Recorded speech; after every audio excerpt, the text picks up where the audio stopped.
Alternative Dig Talk. Real issues, real talk.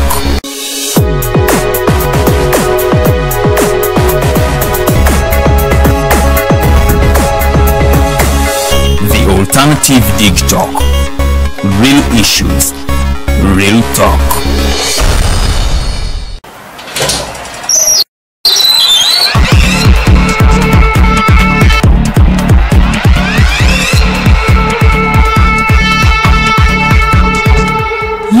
Have got to get up pretty early to go do something.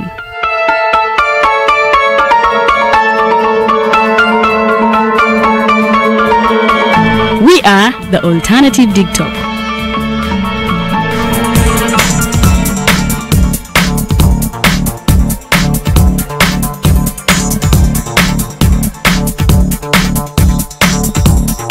With our mobile studios, we are redefining TV presentation just as technology is setting the pace. We are blending our approach with fresh, perspectively designed breakfast show, The Mighty Drive, informative and entertainment show, exclusive and live interviews. We President Museveni wadde juzi namulaba apima akawunga kilo 2 tasobola kalya nini bwaba alya kilo 5 oyannema okuliisa eggwanga ne bwe limundekera. Njagala kwebaza the Alternative Dig Talk etuwadde kano ka Mighty Drive era n'abatuwuliriza bonna abali ku mikutu njagala basaba mugendo maaso n'okuwuliriza. All given to you just a click away on your phone, tablet, laptop and smart TVs as we are streaming live on our social media platforms, on the road and on the go. We are the Alternative Dig Talk. Have you read a book that makes you want to shout the title from a rooftop? If you haven't, then here is that book.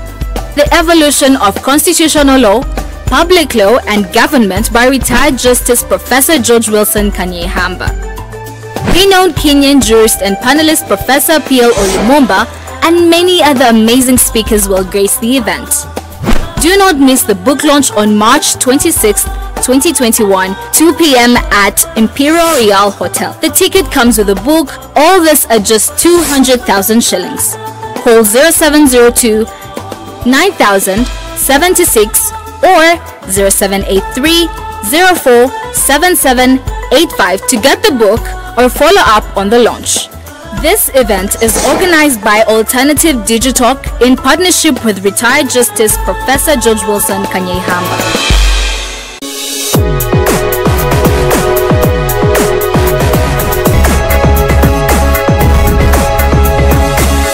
The Alternative Dig Talk. Real issues, real talk. Have you held a peaceful demonstration by holding a placard or won a shot communicating about injustices? Is it a speech about rights? Are they for women, children, youths, people with disabilities, elderly, environmental or lands? Do you know you're a human rights defender?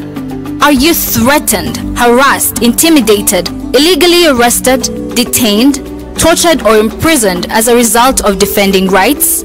If you have experienced any of the aforementioned, please reach out to National Coalition for Human Rights Defenders Uganda for assistance on their toll-free number 0800 100 250 or visit their offices located in Ntinda, Kampala, Semawata Road. Defending rights is constitutional. Please don't shy away.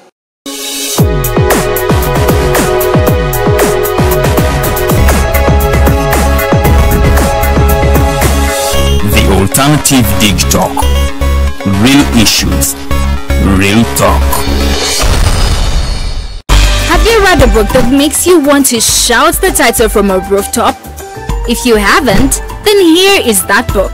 The Evolution of Constitutional Law, Public Law and Government by retired Justice Professor George Wilson Kanyehamba.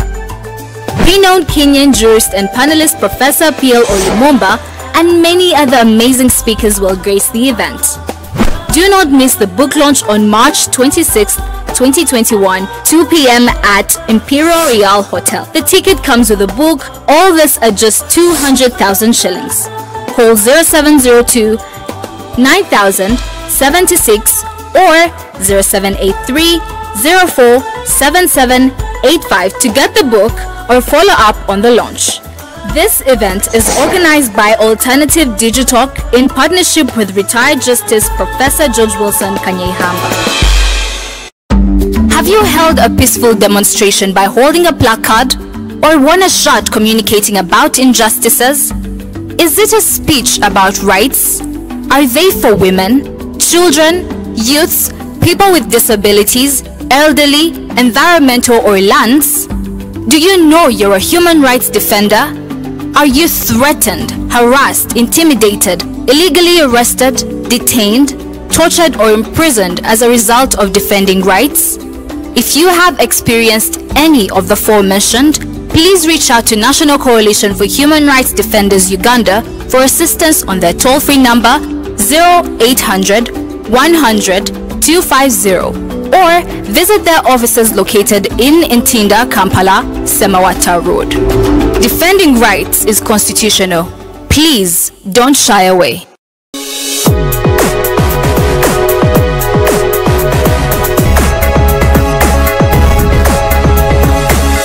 The Alternative Digitalk. Real issues,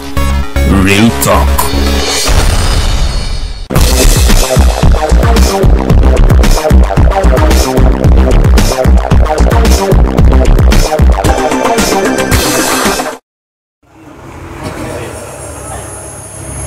Eddakiika ziri mukaaga ezimaze okuba nga ziyita ku ssaawa emu yakawungezi kolunaku olwaleero olunaku lwakutaano ennaku z'omwezi ziri 5 omwezi tuli mu gwakusatu omwaka 2021 mbabuuzaako oyo najje musizidde okubanga mutulaba mikwano nti mukola omulimu gw'amaanyi ate era mukola omulimu gwa ttendo abo owulira kasengere kano ng'omanya nti voltage etuusaawo nyininyini wooli masanyalaze gennyini wooli nawo wegasinzira okubanga ate gakukuba twogera ku bintu bingi nnyo omuli ebigenda maaso mu ggwanga ebyobufuzi n'obukulembeze bw'eggwanga Uganda twogera ku advocacy twogera ku ddembe ly'obuntu twogera ku nsonga z'abavubuka twogera ku bingi nnyo so mu programu eno ebyokuyiga bibeera biyitirivu nnyo nnyini ddala naye nga babuuzaako amanya nze omumbejja muwedde Lilian era nga mu studios tuli n'omwami Mayanja Robert awamu n'omwami Kyaguba mwami Kyaguba Robert Katongole betugenda okuba nga tuli nabo mu studios paka ssaawa 3 ez'ekiro ky'olunaku luno olwaleero so okugamba nti tegeeza omulala ate n'omulala ategeeza omulala nti voltage etandise wooli amasanyalaze nago wegakukubira mukwano okubuuzaako gwe wena tulaba abali mu ggwanga Uganda abali ebweru w'eggwanga bamikwano mukola omulimu gw'amaanyi ate era mukola omulimu gwa ttendo nnyini ddala abateekayo ebibuuzo abatekayo byemubuuza abawabula mwena bamikwano mwebale nnyo mwebalire ddala tetuli ku TV eza bulijjo ekyo kibajjukiza buli kaseera nti genda ku Facebook page yo search in tekamu the Alternative Uganda ojja kubanga otufuna bulungi nnyo nnyini ddala alikinga page yaffe ate obeerenga otufollowinga the Alternative Uganda Facebook page linnya lyetukozesa the Alternative Uganda ku YouTube still lyerinnya nate lyetukozesa ne ku Twitter the Alternative Uganda still lyerinnya nate lyetukozesa mukwano genda olikinga page zaffe tugoberere ebyo bikyenda kye tuteekayo mu birayikinga ate era muteekewo ne comments oba byemuwabula oba byemwetaaga okubanga mulaba nga bikyukakyuka mu programu zaffe tugenda kuba twogera ku bintu bingi nnyo olunaku luno olwaleero iPod Summit kyekimu ku ebyo tugenda okuba nga twogerako tugenda kwogera kwa minisita wa internal affairs eyafulumiza ennamba y'abantu bo be bakkiriza okuba nti balina ennamba abantu 177 ennamba eri 177 ennamba gye yayogedde so be bantu be bakakasa okuba nti bo be babalina ate era tugenda kuba twogera ku musango ogwa election petition ogwaggiddwayo ate nga ba withdrawals naye kati tulize kuwulira kooti eyogera ki ku costs nti pattern esasula bweziti pattern erina okuba nti esasula ssente zino esasula omuwendo guno oba okuliwa ebina tugenda kuba tubigerako olunaku luno olwaleero awamu n'eddagala lya covid-19 aliyo tulabe package esoose etuuse mu ggwanga ebina tugenda kuba tubyogerako twebuuza nti abakadde be bali ku front line okuba nti bafuna eddagala lino naye ate bwe twogerera amasomero gazzeemu amasomero mu kuddamu kuno abaana bazzeemu okusoma abaana bano lwaki si be basookeddeko nate nga tebanaba kubanga bawa abakadde eddagala byonna tugenda kuba tubyogerako tuwulire abagenyi baffe mu studios bo ensonga eno bagyogerako ki naye nga mukwano nkujjukiza nti gwalina ekibuuzo genda mu comment section teekayo ekibuuzo kyo tugenda kuba nga ate tukisoma ebamikwano ababeerako nga mulaba mukola omulimu gw'amaanyi so abakomentinga bannaye bamikwano mbajjukiza nti olulimi lwe tukozesa olulimi ffenna lwe tutegeera olime ku insultinga munno lwakuba nti tawagira kibiina gwe kyowagira tukyagenda maaso era nga nkujjukiza nti ennaku z'omwezi zigenda kubeera 26 omwezi guno gwennyini ku Imperial Hotel professor ate ng'era Dr. George Wilson Kanihamba agenda kuba ng'alaunchinga akatabo akano katabo ka 31 omwami oyo amuwandiisi wa butabo naye nga kano katabo ka 31 so agenda kuba nga akalaunchinga akatabo ako kayitibwa Evolution of Constitutional Law, Public Law and Government ke katabo kagenda kuba nga alaunchinga so gwayagala okwekwata tiketi eno ejjirako akatabo osasula emitwalo 2 nobeera nga ate wekwata tiketi zisigaddewo ntono nnyo nnyini ddala mukwano Professor Pierre Olumumba ye guest speaker era nga omugenyi omukulu ye deputy speaker wa parliament right honorable Jacob Olanya so bamikwano mwekwate tickets oba sikyo osobola okubeera nga oyita ku namba y'essimu eno 0702 9076 osobola okubeera nga obookinga tiketi yo n'olemu okubeera nga ate osubwa omukolo guno 0702 9076 eyo namba gisobola okubeera nga ate oyitako okuba nti obookinga ticket nate gwe omulanirizi w'eddembe ly'obuntu ng'oyagala kukola peaceful demonstration naye nga tomanyi wakutandikira otiisibwa oba wooli owulira nga tolina mirembe otambulira mu kweraliikira oba otambulira mu kuta mukwano munnange nkwanjulira bannaffe aba National Coalition of Human Rights Defenders Uganda bwe bali nnyo okubeera nga ate bakuyamba offices zaabwe ziri Ntinda Samawata Road oba si kyo osobola bakubira ku namba yaabwe etali yakusasirira eri 0800 100 250 0800 100 250 eyo namba gyosobola okubeera nga ate oyitako nobeera nga mukwano obatuukirira ne babeera nga ate bakuyamba mu studios abaami benina kabatubuuzeko n'oluvannyuma tugende maaso the voltage ye program gyokyala bategeeza omulala sharing inviting ne banno okulakinga page yaffe tugende ddala maaso tulabe nga tuzimba eggwanga Uganda awamu nammwe abalabi baffe akantandikire mwami Robert Kyaguba atubuuzeeko ye era atubulire wiiki ye agirabye ati mwami Robert tusanyusa okulaba nange nsanyusa okubalaba abalabi bonna abadda voltage talk omumbejja ali lyanuwedde tuyinza nnyo tukyaza ne management yammwe tugisaamu nnyo ekitiibwa bannayuganda bonna bundi omu waali walabira bakubuulidde gano ge masannyalaze tugenda kwogera nga bakubuulidde ku bintu byonna ebihappeninze mweno week byonna bye tuyiseemu bye tutunuulidde bye tulabye tulebe olukuŋŋaana lutudde lwa ipod tubadde tulabawo omusango gwa Kyagulanyi bakkiriza ku Friday okujjayo kwegamba agabadde mu wiiki tebadde nnyo bizibu leero tulabyeko ne bano babizonto comedy nga bagamba bakutte era buli lunaku tubadde tukyogera nga tusuubira nti omuntu kasaana ateekamu ebyobufuzi ebiri chip bajja kutuuka ekiseera bamukwate kubanga Uganda yaffe twetaaga mirembe ebiseera ebisinga Kyaguba Robert erinnya lyange Katongole youth chairperson Makinde division Urban Youth Council era eyesimbawo ku bwa Road Council wa Council LC5 Lukuli Buziga ndi wano ndi wa NRM era ndi muna Makindye nzikiriza mu nkola ya demokrasia nzikiriza mu nkola ey'enkuza emirembe mu ggwanga lyaffe bulungi era nga eggwanga abavuka bakole nga tewali ntalo baleme tuwudiisa bye tubadde tutunuulira mu wiiki kitalo nnyo nti Speaker Kadaga afiirwa muwalawe Omukama Katonda amugumye n'omugenzi Omukama Katonda amuwa ekiwumula eky'emirembe naye era tukimanyi bulungi nti Katonda yatuwa era yatujjako ate akuggyako ekintu kyosinga okwetaaga. Naye bannayuganda mwena gye muli tugenda okutandika tubasaba mujje mutuule entende mutunuulire enkaliriza muwulirize era mulabe mumanye ki ekyokukola eggwanga lyaffe lisobole okugenda mu maaso. Mwebale nnyo, mwebale ddala okutulaba. Tweyanziza oyo abadde Mwami Robert Kyaguba Katongole era nga ne Mwami Robert Mayanja naye kabuze kuba tulaba ate naye atubulire ye wiiki agirabye ati. Alamusiza nnyo mwena abatulaba ku Voltage embeebaza emirimu nensaasirako abafunye obuzibu bwonna nembasaasira nga mulabye. Manya gange nze Mayanja Robert ndi mutuuze ku kyalo Apabina mu Lukagwe Luzira. Ezo ebyobufuzi mbitunulira nga nze byenjogera biba bya mutwe gwange era bya muntu mulala yenna. Olwaleero baddeko mu kafubo ku Makutano Hotel emikwano gyabwe nga twewunaganya ku byobufuzi bya Uganda. Ekintu kinnokoddeyo kyentambudde nakyo era kyensiriikirira neebuuza ensonga ya political education versus civic education.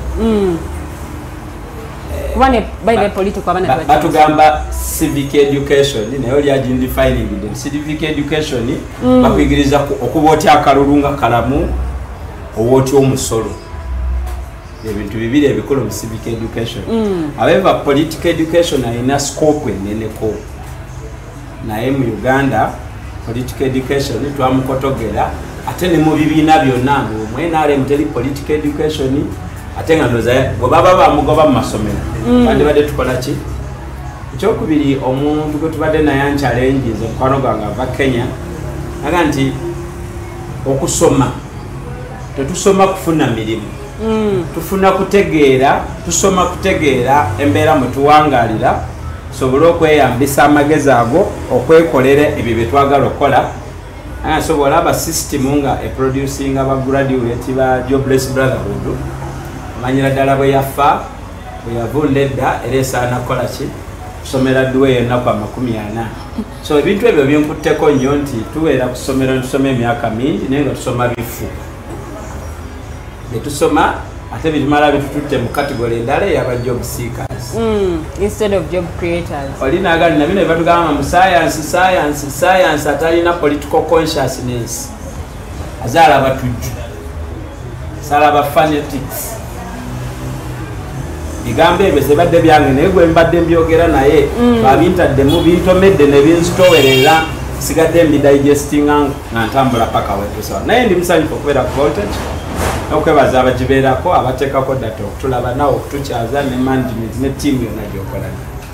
Tweyanziza gwe Mwami Mayanja naye katubuulire ye wiiki ye nga bw'agirabye. Nze wiiki enyumiddeko kimu Segona kugenda mu kooti na certificate eyaggwako kinyumidde nnyo nali sisuubira ali sikirowooza nako mu kuteekateeka okugenda mu kooti enkusukulumu nga Supreme Court. Ate lawyer gwe mbadde ndowooza nti ali wakiriko ate yajja genda kusooka naye ndowooza tekyandi neewunyisiza yawaabira omusango obujulizi nga bulese mu garage. Manyi mu kagurupu ako akapipopu wano baddemu abasajja abalikufudde omuze bajja ku radio ne baga nti Besigye yalemwa kubanga teyalina na bamukuŋŋanyiza DR forms. Era omunaga nti DR forms za Besigye ez'ekalungu azirina ewe mu garage. Olya naga nti ez'erwengo nange nzirina ewange. Kati tubadde tuli awo ngo embeera ekyadde waabwe nabo ne bayinaayina ne bagenda mu kooti nga tebalina ki tebalina bujulizi. Tulowooza nti era bulabika buli mu garage nga baali banenyezaani naye ekya Segona ogenda mu kooti naye empapula zibadde certificate. No, it's not enough. Segona yamanya diro aligenda mu kooti ate ne Justice Doro namubulira procedures endala nti singa weesanze mu mbeera nga process yaliniwo teriiyo badde ogende wa registra nofuna temporary olwa seriousness ya matter before Supreme Court. Yabinabine betyabirowozezaako. So nze kitegeeza ki ku kino bannayuganda basaana batunuulire nnyo. Kitegeeza ki? Kitegeeza nti Segona yawambibwa ali mu kintu kyatayagala oba ina kyayagala naye nga waliwo embeera etamukiriza kikola kubanga ogenda otya okulima nga ate enkumbi otutte empangufu naye ngaogenze mu nnimiro oba ogenze kulima oba ogenze kubaayo birala byokolera mu nnimiro so ntunulira ekintu ekyo era neebuuza ebibuuzo nga mutwalo Sseggona kiki kyagezaako okutugamba mu katemba ono yenna kuwaabira musango ate obujulizi n'obuleka ate bamala okubirisiivinga ng'olese n'amali ate nomanoga nti nina obujulizi bwe neerabiddeyo ate obujulizi n'obuleeta noga naye bwentunuulidde bempa obujulizi obwo tekuli asaana kuwuliriza nsonga yange kakati ngenze mu kooti y'abantu totubulidde etuula ddi etuulawa naye ng'omuzannyo gw'ozanyira mu katemba olwo musango gw'abannayuganda abakuwa obululu abasuubirwa nti ogenda batwala mu nsi ensuubize bagenda kwambala engule mu Uganda empya kati gwe muwali mwozanyira kandolindo lyoyo bujulizi mbulese ku mulyango ate nzize naye certificate ndyerabiddeyo waliwo Sseggona kyatugamba kyetulina okuteekako nyesi tugenda kuba tubyogerako ate bwe tunaaba tutuuse ku nsonga y'omusango ogwa withdrawingiddwa ab'ekibiina kya National Unity Platform tukyagenda maaso the voltage ye program gyokyalaba tugenda kuba tutandikirawo obutereevu era nga tutandikira ku iPod summit etudde olunaku luno olwaleero interparty organization for dialogue omukago guno gwegatiramu ebibiina ebyenjawulo naye nga FDC oba Forum for Democratic Change awamu ne JEMA bo olukuŋŋaana luno baluzize ndowooza nga bagamba nti tetulina makulu naye tugenda kuba tubitunuulira tuwulire okuva ewa Mwami Mayanja ye nga atubuulira ensonga eno agyogerako ki era nga bwali nti tanaba kuba nti agyogerako era tugenda kuba tutunulira n'ebyokubituukiddwako naye nga ngenda kumusaba Mwami Mayanja engeri gye kiri nti ansingako ku lulimi Oluganda nsome mu Luzungu then ye avuunule ebimu ku ebyo ebituukiddwako mu iPod Summit madde manyi Oluganda tulweyazika kumu Oluganda olwange si lutereevu bulungi nnyo era nga point esooka egamba nti that those arrested or missing persons will be released next week as committed by the chairman of iPod and president of the republic. Bonna be bawamba be babuzaawo nga tebategeezezza ku muntu yenna bagenda kubatta bagenda bayimbula mu wiiki ejja nga bwe kyayogeddwa chairman wa NRM ate nga ye commander in chief ate nga ye president w'eggwanga. That the Directorate of Public Prosecutions should review the files of those already charged. The Directorate of Public Prosecutions should review. Nange mu Luganda sikirina naye ndoza ekitebe kya ekitongole ekiwaabi kya gavumenti kiddemu kyekeneenye fayiro zaabo bonna bonna abadde bali batwalibwa edda mu kooti. Ekyokusatu that there will be a multi-stakeholders national dialogue organized by iPod to discuss national unity and cohesion. Tiwanaabaawo okubaganya ebirowoozo kw'Abannayuganda bonna abalina ndoza balina omuzinzi ku ngeri ki Uganda gyesaana okweyongerayo mu maaso oluvannyuma lwa bino byonna ebibaddeyo. The iPod Summit leaders reiterated their commitment to dialogue and dialogue processes. Abakulembeze ba iPod kweyo mutendera gwe bayita summit oba abakulembeze ab'oku ntikko bazeemu ne baggumiza obumalirivu bwabwe ogenda maaso n'okweyambisa okuteeseganya kwokka nga bwanaabangawo n'ensonga yonna yonna mu ggwanga. Lastly, the chairman of summit will release a comprehensive report regarding the summit to iPod summit members, council members and the public. The chairman wa summit wa iPod summit ajja kutubaayo ne report namutaayika eri ndowooza ebituukiddwako n'ebikoleddwako naye ajja giwa buli member ne ba council member ndowooza ne ba stakeholders abali mu iPod. Weewaawo ezo ze zimu ku nsonga ezituukiddwako mu lukuŋŋaana luno olubaddewo olunaku luno olwaleero era nga lubaddemu ebibiina ebyenjawulo naye nga mu bibiina ebitabaddeemu mubaddemu FDC awamu n'ekibiina kya JEMA. Awo wennyini nyingi njagala okutandikira era nga ngenda kubuuza Mwami Mayanja nga tetunnabagenda ku summit etudde olunaku luno olwaleero tusooke twogere ku bibiina bino ebibiri ebitasobodde kubeera nga ate byegatta ku lukiiko luno. Mwami Mayanja ensonga eyo gyogerako ki? Well, nze mpulirizaako omwogezi wa FDC olunaku lwajjo ne ssaabawandiisi wa Forum for Democratic Change nga bawa endowooza yaabwe ku lwaki tebagenze mu Kikola Summit era nenyumirwa nnyo abogezi abalala nga President General wa Democratic Party ne Secretary General wa Democratic Party nga ne mukwano gwange ndowooza ali mu kitongole ky'abavubuka ekya Democratic Party nga babuuza lwaki FDC egenda mu fumbo ne malaya negamba abantu sagala mundabe ne malaya kubanga malaya naye malaya bwafuna olubuto n'azaala ate omwana wa malaya emusikaawo kiki kyengezaako leeta nti FDC by large ebeera mu bizinesi za iPod y'omu ku ba stakeholder eyina ne delegation eri station di kwa iPod secretariat ndoze kulemberwa mchala Salamu Nsumba so ebirala byonna FDC esirika nebo batuuka ku summit meeting naddala nga chairman wa NRM gyali FDC netandika okukuba embeekuulo neyagala noyita Mukamoli ekibuuzo ekyo kinyumidde era nange mu debate eyo mpaliriziddwa okugwa ku saidi y'ababuuza FDC ekibuuzo ekyo lwa nsonga nti bw'ogamba nti tosobola kuteesa na mulalu omulalu aba mulalu bw'oba tosobola kuteesa na mulalu ate tomusaba amazzi ga kunywa kubanga batajjagako of course mulalu otugambye mulalu kati analeeta gafaanana gatya so nze ndowooza nti FDC ku mulundi guno yadde bakalukalu tebajja bushera nze ndowooza ku mulundi guno beeteebi kyabalidde naye ekirungi kye balina nti bakolera mu bannayuganda abatali bakambwe nnyo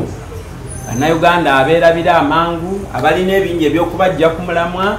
bannayuganda abatannaba kutegeera kubuuza abakulembeze baabwe ebibuuzo bikakali bannayuganda abalina endowooza nti musajja mukulu ng'ono kansala gwe tutudde naye wano afaafuka omukulembeze talabwa mukamwa lwaki ndowooza bwento nti bwe kiba nina omukisa nti mmanyi ebyomunda ebyofudisi and indeed dialogue is part of their way of engagement era ne FDC yenyini okugitandikawo it was dialogue w'ebibiina bisatu reform agenda PAFO ne NDC National Democratic Something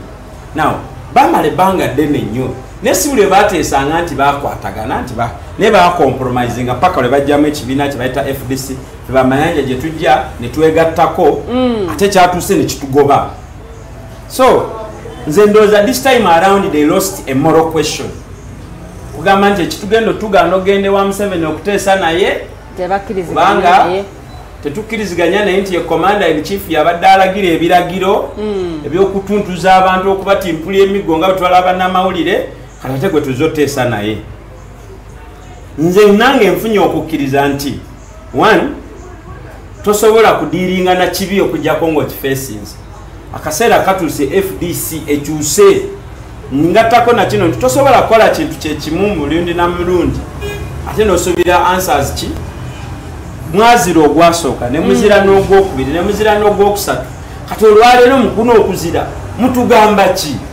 bwe kubanga kuzira enkola yammwe muzirire ddala all the way olowooza nti eddoboozi lya FDC lyo bwe lyali baddeemu mu iPod ebimu ku bino ebituukiddwako olowooza nabo tebaali baddeko kye bagamba nze nzikiriza nti ebyokufunamu mu lukiiko lwonna biba bingi gwolondako nti nze nja kunywayo kacyayi kokka ngende sumbusa temumpa ebifaananyi sijja byetabamu nze nga omuntu abanguddwako mu non-violence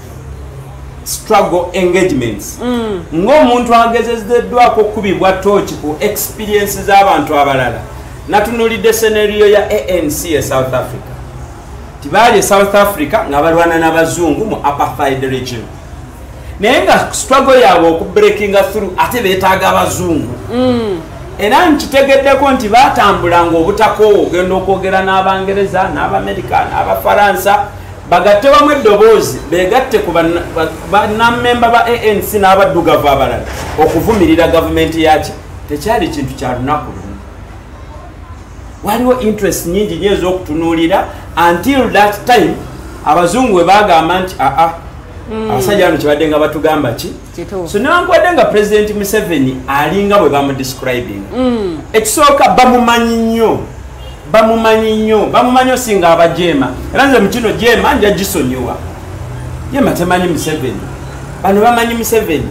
kati baba bamumanyi ate be bandibadde basinga okubagaininga naye okulaba nga balina kye batuukako bwe baba nga bakyali presentinga bannayuganda bakyakolera ku mandate bannayuganda gye bakola ki gye babawa mu FDC era ewava ekigambo kye bayita defiance era ekigambo struggle kijanjawaziddwa nnyo kigandawalizza nnyo aba FDC nze nabadde awo nenga nti singa nze nabadde Mayanja Robert yadde nga sikkiriza nti omusajja kubye otimpudde ojoteese naye lumu tekiba kyangu naye abakulembeze tubeera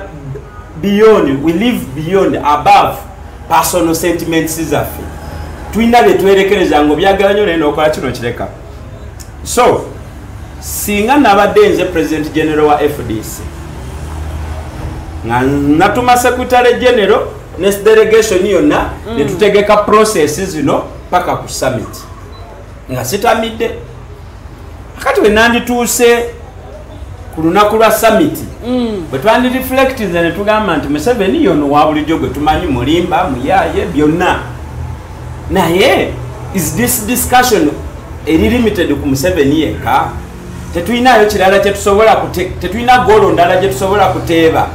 nga tugenze kati nze nandikoze bwe nti President Amuriat alina brand gye yaleeta yakola statement nga tayogedde negetinga viral kiki ekyadde kigaana Amuriat okwambala ekanzu yaffe ey'omuleera nandibadde nsuubirwa nti bino biri gwa bimanyi n'ateekako ekifundikwa ky'olubugo nga tayambadde engatto n'agenda mu summit eyo nze ndowooza yandikoze amakulu mangi nnyo ng'agendedde mu that kind of presentation era yandibuuziddwa ebibuuzo n'abyogera nga alina legitimacy ti nze ng'omuzadde kungubagira abaana baffe zidroni ze zibuzizzaawo kungubagira abaana era sirina ngeri ndala yonna gye nsobola kulaga Museveni bulumi bwange okugjako nga bwendi bwenti era ngenda kutambuza ebigere bino ngenda kusiba ebimyu n'enviri yandizisazeeko Museveni ategeere bakinjogera bwenti bwe bali bakola constitution nga bateesa ku ttaka waliwo emboozi eyali tagenda bulungi mu CA abaganda ne banoba mu process ne badda ebweru ne beesiba embugo kuki ku ngoye zaabwe abasajja abakulu nga mu kibuga bagira makanzu. It was a very huge statement era discussion eyo mu constitution making process bagirinyako ne bagiri filing and parliament shall bakitegedde bali balina okukikola kiggwe awe watu emboozi ya busuulu oba siringi 1000 ne balina engeri gye baki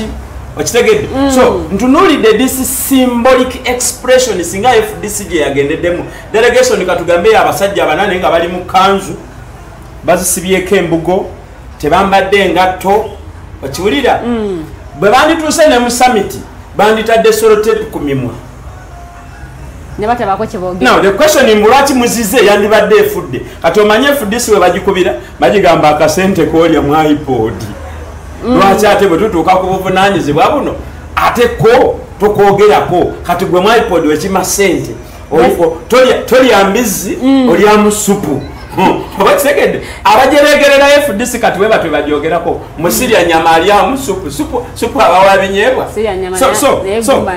ndowooza nti bamisinze opportunity ate kiva ku kiri nti FDC naye eri stack n'obukulembeze obukadde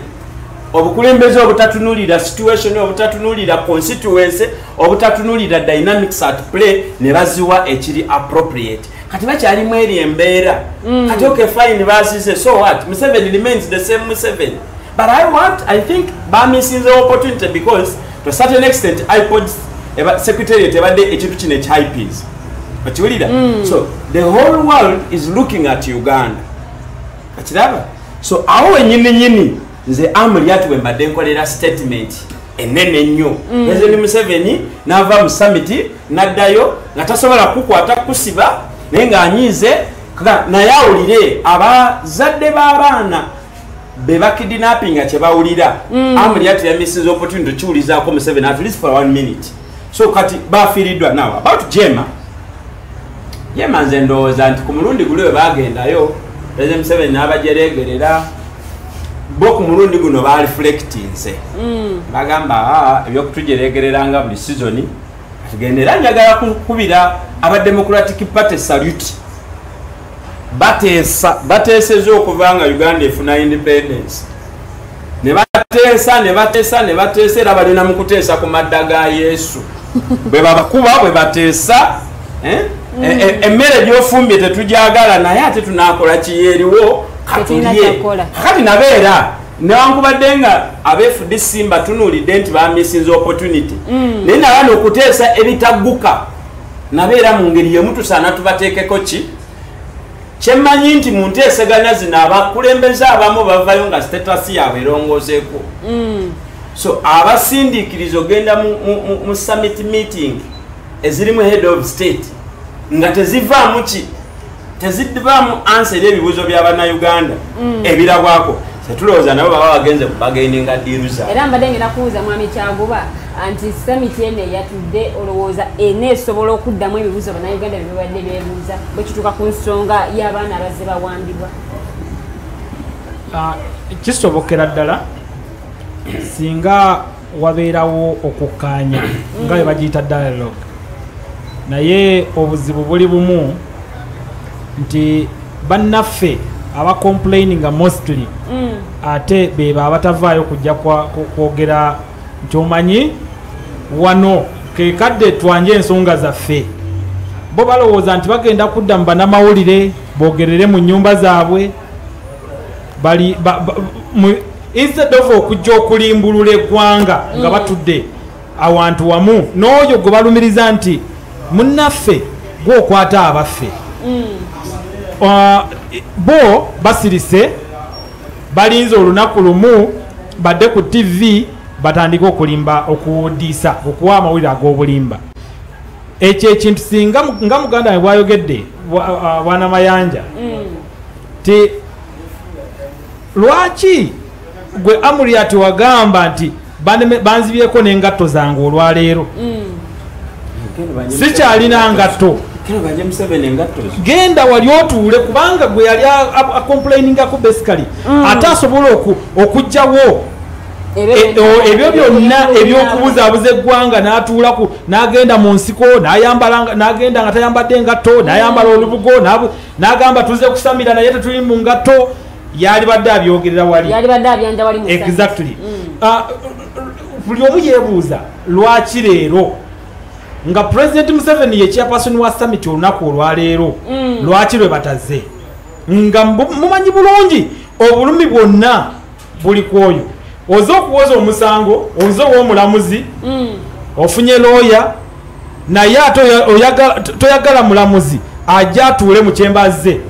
oyagala omulamuzi atuule wabweru wa chambers oteeke wano gwe gwosuubira nti yasobola okuyamba naye ng'ali wabweru wa chambers kati ani agenda okusayira omusango so tusuubira kyalibadde kyabwenkanya singa bonna bavuddeyo ne bajja mu summit ne batuula naye ebiseera ebimu mbeera neebuuza lwaki abantu abamu babeera ku opposition nga tebagwana kubeera mu opposition nga muganda Mayanja kubanga bwatunuulira n'agamba nti omusajja ali embizi astagafulla naye aginywamu supu nsuubira bo balina engeri endala gye bagibagamu supu n'avaamu nga siwaayo tomanya kubanga bwe basinga okomplaininga batuwadde sente ntono tusuubira sente bazongezeeko mu iPod ekibiina ekisinga ababaka abangi mu parliament bakiwa sente nyingi nnyo nga balowooza kya NRM which is okay naye bo babeerawo kati gwe oganye n'okujja mu meeting mwe mwaliteesereza bye musuubira nti we mugattako endowooza zammwe ku bintu ebibeera mu summit ne mukkiriziganya ne mugamba nti chairperson tusaba ku luno sente ze muwa ebibiina byonna zibeere nga zenkana n'okulabika tolabise kubanga buli kibiina kicontributinga. Kati ffe ng'aba NRM tugamba omuzi azimba mutwe kakigende nga bwe kibadde. However iyo mulimu ennongosereza president zalabye nga zeetaagisa nti mujja kutuula nga mukkiriziganya ku kino ne kino ne kino babadde agamba babagambire ku TV endowooza entuufu endowooza ennambulukufu president Museveni zaalina buli omu ye azeetaaga kubanga right now ye president ye commander in chief tetulina bwe tusobola kumwewala mmwe munaabeera n'ekibiina kyammwe gye muli bajema kati nze nebuunya po omwe namusangako olunaku lumu ne mugamba muganda wange olowooza lwaki obeera ku opposition nga tosobola kukkiriziganya na president Museveni so nga akawungeezi osobola okugenda n'ogamba kangendo wa president mwebuuzeeko kubanga fine akusinga akukubya gwokutte ate lino eggwanga lyaffe kyetusinga ffe okwetaaga nga bannayuganda era nze neewuunya lwaki bateekawo ne zino ze iPod nga tebagala kukkiriziganya na bivaamu ebimu nsuubira president Museveni akole nga Amin adictatinge nga budictating agambe kino nedda kibeere bwe kiti kubanga gye muwaaba gye mwali badde muwaaba yoyo mutudde naye olunaku olwaleero musobola omufuna nga temuyise mu criterias mumubuulire awo mugambe nti his excellence munnaye abaana baffe babawamba kubanga bwe yatula ku TV n'abagamba abawambibwa NRM government ekkirizibwa mu kuwamba ekyo buli omu akigamba buli omu akimanyi NRM government tekkiriziganyiza mu kuwamba abantu abaayo bano bantu ba NRM bantu baggwanga bantu ba president Museveni so tetukkiriziganya n'oyo agamba nti tuwamba abantu nedda ate president Museveni teyalifuddeyo n'agamba nti abantu be bakwata nga bannaabwe tebamanyi simanyi mu Luganda bakiyita kuwamba simanyi mbadde simanyi kubanga bagamba bakutta abantu naye nga banyini bo tebamanyi naye listi gyeziri okukwata okukwata kulina procedure enambike mateeka okuwamba kwekokuli ebweru wa procedure ezo zenjogedde waliwo wenstabeera ne bagenda ne bakwata abantu nga leero bakutte bano ba Bizonto family naye ne bagamba bawambye abantu naye ne kamera nga weziri so ekyo ekigambo njagala kusooka kukikyusa kitegeere buli omu asooka ategeere bawambye abantu nga ne kamera weziri kankutangazeemu kati okwo kubeera kuwamba kati ate bano oli baava eri n'akwata nga tewali amanyi n'atwala naye later on ne bagamba nti abantu baffe be bakwata bali kitalya for example mu komera ekyo bakiyita ki okutangazamu okutono mu Luganda mu nteekateeka mu nkola ey'amateeka era ey'obugunjufu omuntu yenna alina kweri gyalina okuddamu eri ab'obuyinza amukwata ajja nga ali identified ajja ne warrant of what of arrest ne bwetaba ya kooti naye waliwo omusirikale owa poliisi kadi ye ng'ekolanga warrant of arrest naye procedure ategeezaako ekitone nnyo kyamaneero si wano nti Mayanja Robert tumwetaaga ffe aba CMI oba aba CID oba abangi ku nsonga ezifaanana bwe ziti era ife abamututte kati mu nkola ng'eyo era kyamaani oyo bwe musuubira okukubira abamayanja Robert nti ate mugenda bbanda mugende embuya oba abamututte be bano naye oba bamukutte mu kamera oba ki nga bamututte tebakoze ebyo byemmenye okuwamba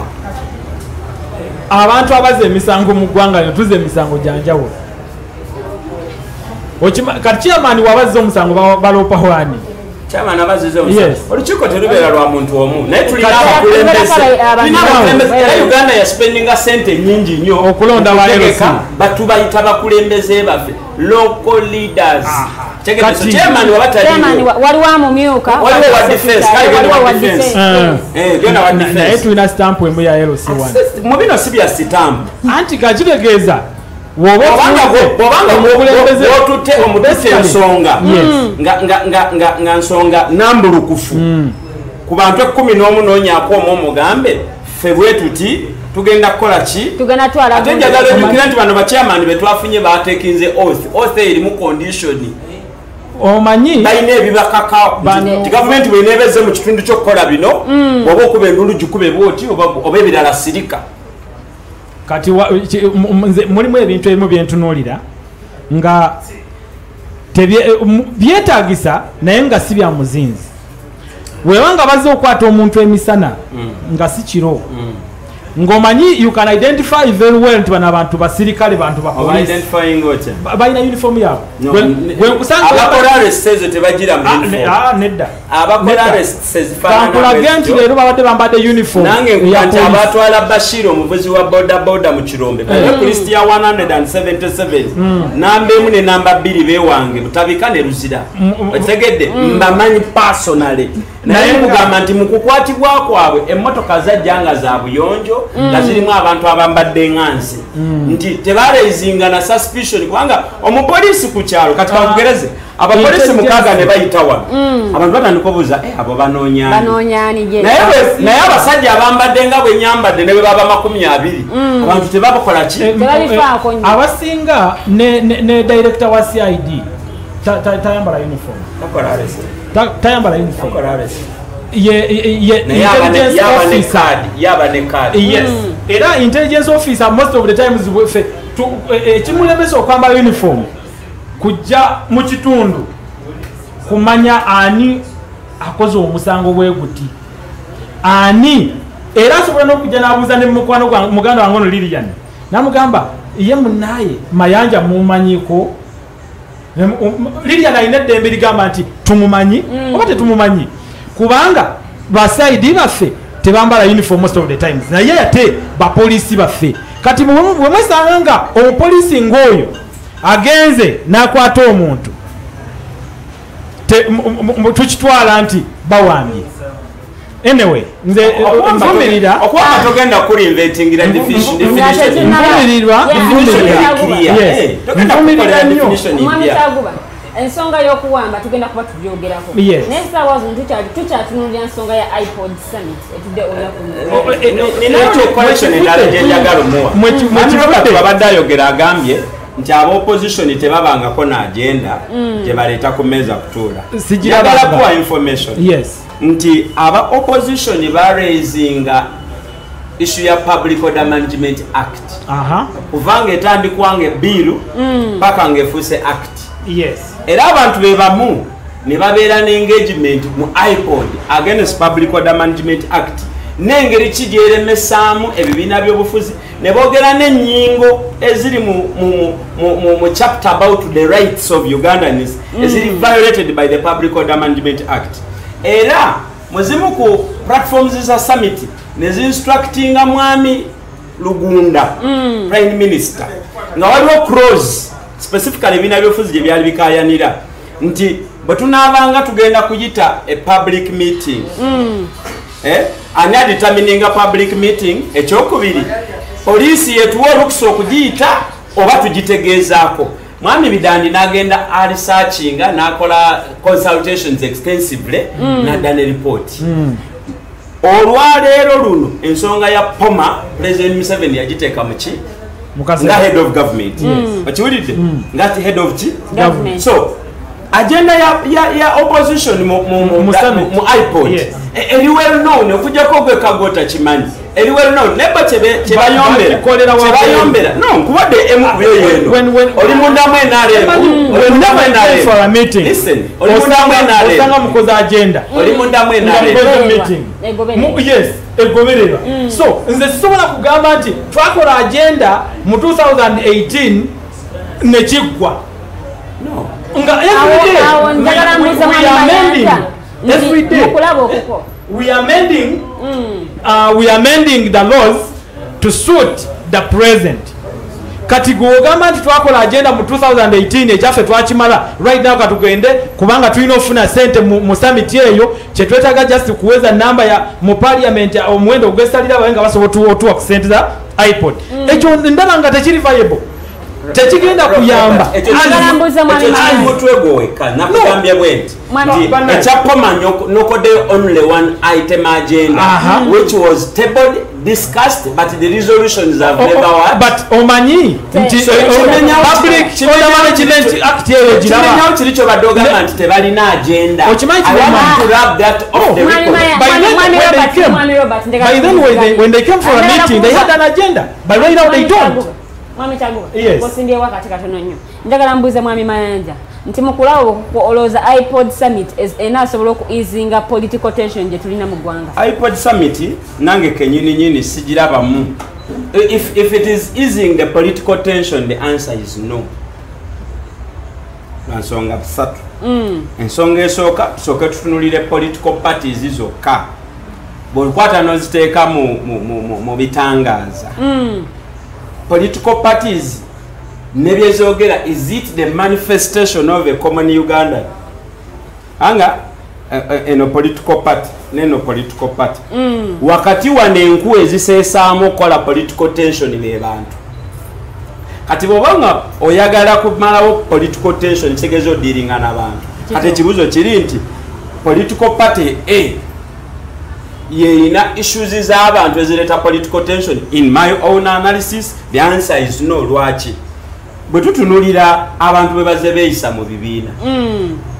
kizibu okutunulira abantu aba-identifyinga n'ekibiina ky'ebyobufuzi ng'era batambula nakyo. Abantu baffe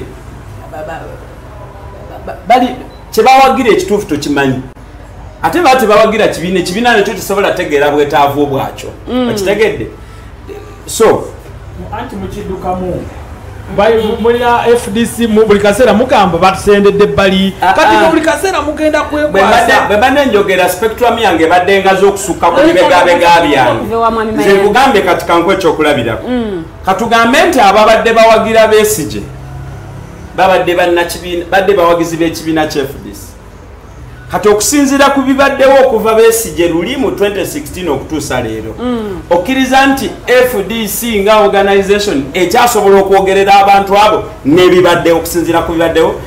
nze conclusion yange egamba nti nedda abantu bano mu FDC balina ebirala bye baali bagoberayo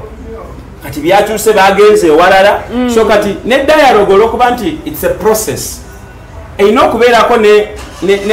n'ebintu ebiri structured nga biri permanent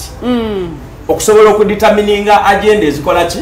naye kati obadde okyalizoninga ng'owa FDC ng'oyogerera abantu close to 6 million people kati bwe twegenze ne twesubjectinga mu kalulu keeping other factors constant FDC n'okomyawo obululu ng'obwavuddeyo abantu baalazeewa banobye ku FDC gye bagenze waliyo ki. So the political party as a model of easing political tension nze ndowooza naye esaana erowoozebweko iPod tusobola ogirekera ebintu ebirala tusobola ogireka to be a summit, to be a platform of discussing our multi-party democracy. But about the politics of Uganda, I think political parties are not enough because the politics of Uganda is not premised on political parties. The politics of Uganda evawarala. What constitutes our politics? Are you advising the country that we should go back to single party system? No, that's we leave alone the multi party system. Kubanga kyempulidde summit bagiteekawo actually yava mumwe era Jimakina, I think he was the first chairperson. Yava mu opposition nze sigenda agamba nti njetaaga nojetaaga because it's nothing kubanga tayina kyetuyambye nga bana Uganda. Yes, Robert, information yes naye owulidde statement yesembayo ye nga ye tayina kyekoze ki kyembamanyi ninjogera, and that is the average Ugandan abelonging am NRM. Yes. NRM is the giant stakeholder mu iPod. Naye ng'omukuba memba ba NRM era abakulembeze mu NRM because thank you very much. Uganda atunda ennyanja atali ku level y'ono avuga bodaboda agifuna muki olwalanga bwayogera then kiri was then kikatiziza kyeŋambye nti political party oba FDC oba NRM oba DP tezikyasobola kubeera platform zokka ezeetengeredde okuteesa ku nsonga y'abannayuganda. Lwaki ne bannayuganda balaba ndabe tebaziriimu oyagala tamanyi mugaso gwa oyagala tutwala mu musajja omu eyavuddeyo n'agamba nti omusango tugutwale mu kooti y'abantu eyo nja kujjayo oluvannyuma maliriza nakubanga kwange byebimu the political parties zokka zirina obuzibu then two, even if we are to bring Ugandans into a dialoguing summit, the principle of dialogue is the dialogue after war. Omunafu tajja kumeza kwe bateesezo tugambe ki? No, tugambe ki? Enteseganya yonna gye zibadde omuntu tosobola kuva mu loogi wasuze ne girlfriend wo nakuyita mu meeza nti mujje tuteese abateesa be babaze ku ddwaniro. Now if Ugandans want to talk about the conversation of the dialogue, bino bisatu birina okuba. One, they must identify ebintu bye balina oteesaako naye ebyo balina oteesaako birina kusooka balwanya. For instance, abo bonna baali balogota n'ekigambo federal kyali tekikoma kukyogerako, baali balina ositula olutalo sinzigu nga balwanira federal. It is after that process. Mayiga yakyogerako nga bali mu hausi zaabwe mu parliament etteeka we lyali badde liyitira naye si enjagala okugerako nti abaagala federal bwe bandibadde mu ddwaniro abo bandibadde bafunye merit okujja ku meeza federal ekoleki eteesebweko. kakati ebyo bwe biba nga tebiriwo kati katugereze nga jema kati jema mu dialogue ejja kukolaki nabo bajja kuteesa ejja kuteesa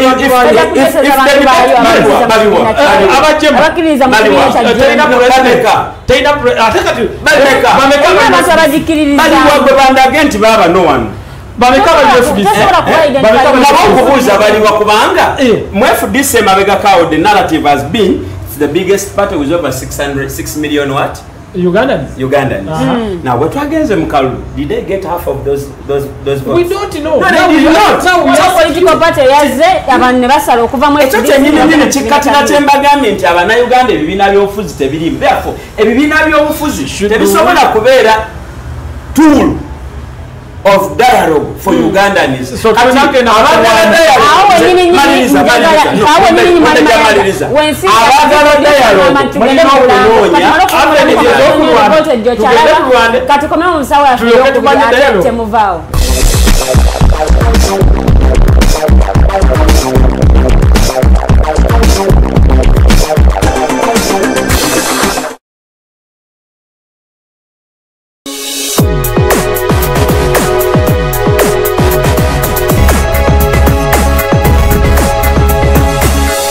Alternative Dig Talk.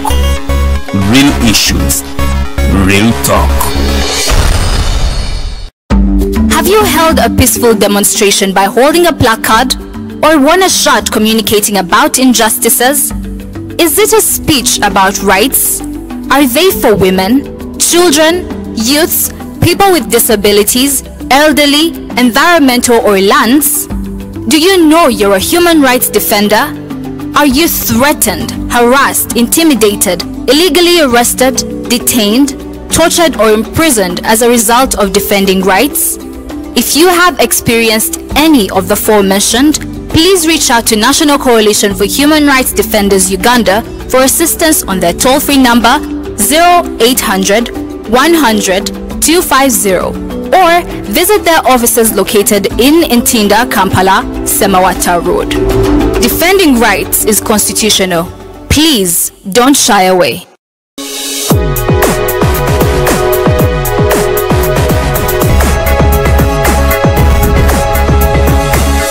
The Alternative Dig Talk. Real issues, real talk. Have you read a book that makes you want to shout the title from a rooftop? If you haven't, then here is that book. The Evolution of Constitutional Law, Public Law and Government by retired Justice Professor George Wilson Kanyehamba. Renowned Kenyan jurist and panelist Professor P.L. Olumumba and many other amazing speakers will grace the event.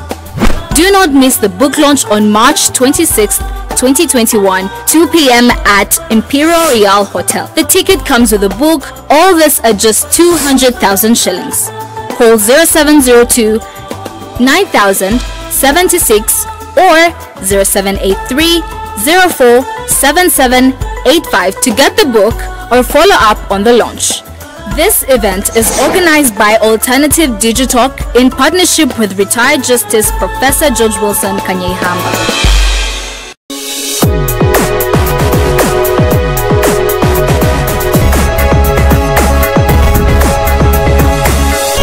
Alternative Digitalk. Real issues, real talk.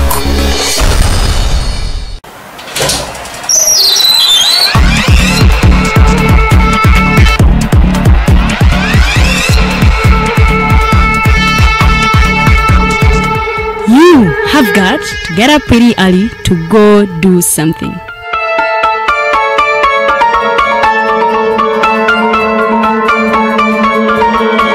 We are the Alternative Digitalk.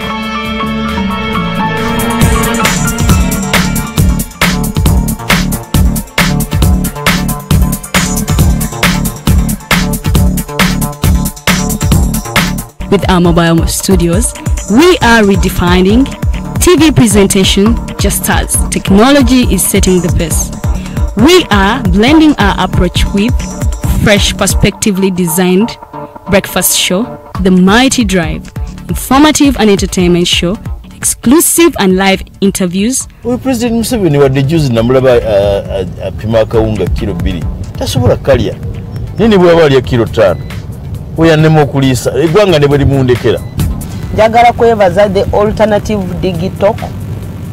etuwadde kano ka Mighty Drive era n'abatuwuliriza bonna abali ku mikutu njagala basaba mugendo maaso n'okuwuliriza. All given to you just a click away on your phone, tablet, laptop and smart TVs as we are streaming live on our social media platforms, on the road and on the go. We are the Alternative Digitalk.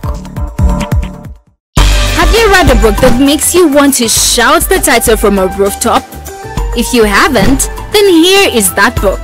The Evolution of Constitutional Law, Public Law and Government by retired Justice Professor George Wilson Kanyehamba.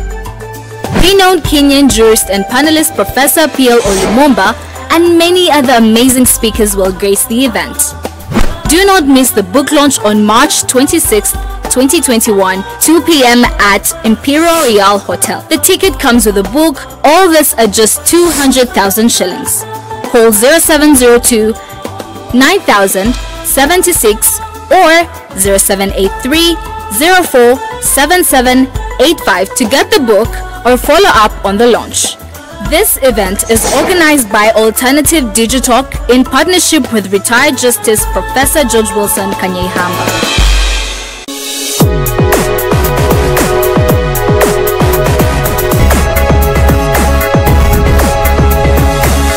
The Alternative Digitalk.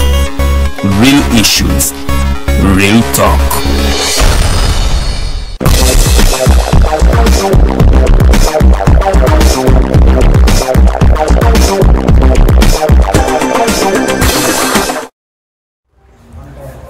Edakika ziri 3 ezakayita ku ssaawa 2 ezakawungeezi k'olunaku olwaleero voltage program gyokyalaba era nga munnange nkubuzako yonna gyosizidde okubanga otulaba abatulabira mu ggwanga Uganda abatulabira ebweru wa Uganda bamikwano mwebale nnyo mwebalire era tusiima bwongera tukyagenda mu maaso tuli ne mwami Mayanja Robert awamu ne mwami Kyaguwa Robert Katongo etukutwalira ddala paka ssaawa 3 ezekiro era nga nze omumbejja Luwedde Lilian nyogera bajjukiza bamikwano ennaku z'omwezi zigenda kubeera 26 olunaku lugenda kubeera lwakutaano era nga lwelisembayo mu mwezi guno ogwa March Professor atengera Dr. George Wilson Kanyehamba agenda kubanga alaunchinga akatabo kayitibwa Evolution of Constitutional Law, Public Law and Government. Akatabo kano akatabo ke ka 31 okusinzira ku butabo bwe yakawandiika. So agenda kuba kalaunchinga ku Imperial Royal Hotel era nga tickets za mitwalo 2 abo bofuna ticket eno ofunirako nakatabo ku mitwalo ejo 2 gyosasula ofunirako akatabo atera ne ticket ekuyingiza mu mukolo guno. A guest speaker ye Professor P.L. Olumumba era nga ya confirmize that ngenda kuzo mwezi 25 omwezi guno gwenyini agenda kubanga ali mu ggwanga Uganda. N'omugenyi omukulu ye Deputy Speaker wa Parliament Right Honorable Jacob Olanya era nga pano kuliko abantu bayitirivu nnyo kuliko Right Honorable John Patrick Amama Mbabazi Dr. Lina Zedriga Honorable Miriam Matembe n'abalala bayitirivu abo boyina okubeera nga ate tosubwa wekwata tiketi yo ng'obudde bukyali oleme kubeera nga osubwa abagenyi bibiri bokka due to COVID-19 be bagenda okuba nga ate betaba mu mukolo guno so wekwata tiketi yo ng'obudde bukyali oleme kubeera nga munnange osubwa oba nga olekebwa emabega enamba gy'oyinza okuyitako eri 0702 9076 0702 9076 enamba gy'osobola okubeera nga oyitako okubeera nga obookinga tiketi yo anolema okubeera nga ate olekebwa emabega abannaffe nno aba National Coalition of Human Rights Defenders Uganda bakutegeeza gwe omulwanizi w'eddembe ly'obuntu nga oyagala kukola peaceful demonstration oyagala kubanga oyambibwa mu ngeri emu oba endala nti otiisibwa otambula weeralikire otambula oliko abakutambulirako emabega munnange no bakugamba nti webali okubeera nga ate bakuyamba ofiisi zaabwe ziri Ntinda Semawata Road osobola okubeera nga otuukawo bulungi nnyo oba si kyo ano bakubira ku namba yaabwe etali yakusasulira eri 0800 100-250 0800-100-250 enamba gyosobola okubeera nga ate oyitako okubanga obafuna bulungi nnyo nnyini ddala tugenda maaso paka ssaawa 3 ez'ekiro ky'olunaku luno olwaleero era nga tubadde mu ssaawa yaffe sose tubadde twogera ku iPod Summit etudde olunaku luno olwaleero omwegattira ebibiina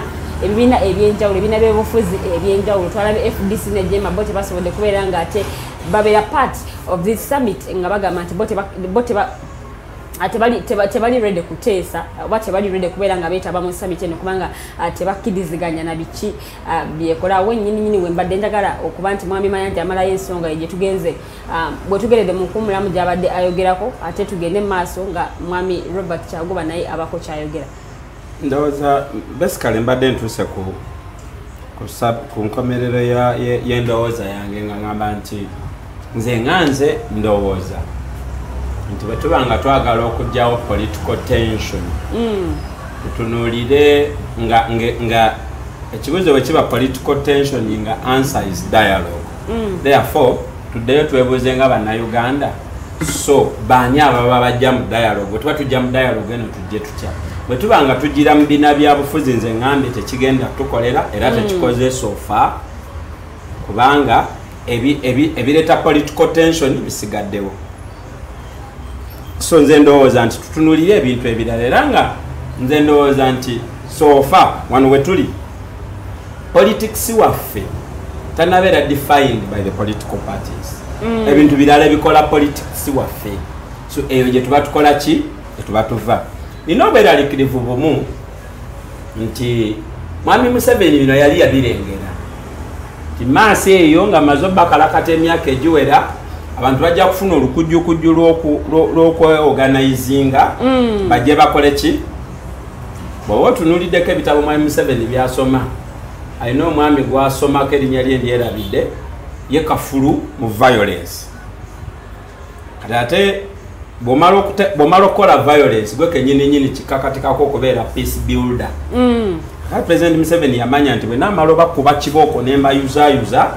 ate maaso nze nina okuvaamu enjiri y'emirembe era owulira ono nga President Museveni yaleeta emirembe kyatayogera kyera egyali wano yasooka ogikola kyo gitabangula naye kyembadde nga kyo kino nti yali mugezi nti ne bwe banaatuuka ku stage nga bw'abakuba embooko yayuzaayuza ebintu ebirala byandibadde bituleeta ku mmeeza y'okuteesa kati okugeza twalina church nga ekimu ku bintu ebiyinza otuleeta ku mmeeza y'okuteesa mwami Museveni yayingira church n'ayuzaayuza church n'avuluga church kati baimaamu bajja mu mizikiti ne bupisto ne bu listening gadgets leero bwe yatuuse ku ekereziya katolika ne church yange y'abangulikani n'avuyavuyeeyo nti to the extent nti sikyalowoozayo nti kanisa ene church esobola okuyita bannayuganda okuteesa kuno kwetwogerako bannayuganda ne bagenda nga bali confident nti ono baba yatukulembeddemu tulina kye tunazza engeri endala yandibadde the 15 states ezakola Uganda era eziwandiikiddwa ali ku parliament kubanze ngezaako okutracinga politics waffe wajjakola ki yava President Museveni kyeyasooka otugamba sectarianism ne tribalism naye nabagambako dda wano nti ebintu ebyo ekintu kye bayita tribalism si kifu si kibi era ensi bweto bwefuga toba ne Katonda ayina kabira abaana ba Isirayiri abo baana ba Katonda ne Katonda ayina amawanga ayina abaddu n'abaana ne mu America politics why are defined by ethnicity wakiwulira so twandibadde tweyambisa ebipimo bino kati okugeza bwe tuba twagala kumalawo political tension Buganda jangu Bunyoro jangu Busoga jangu Karamoja jangu Sebei jangu Kigezi jangu nze ndowooza nti ebyo byandibadde more credible okwogerera Bannayuganda because in reality Bannayuganda balina akakwata akaneneko ku ebyo okusinga akakwate ke balina bwe tuba nga tunokoddeyo Buganda for instance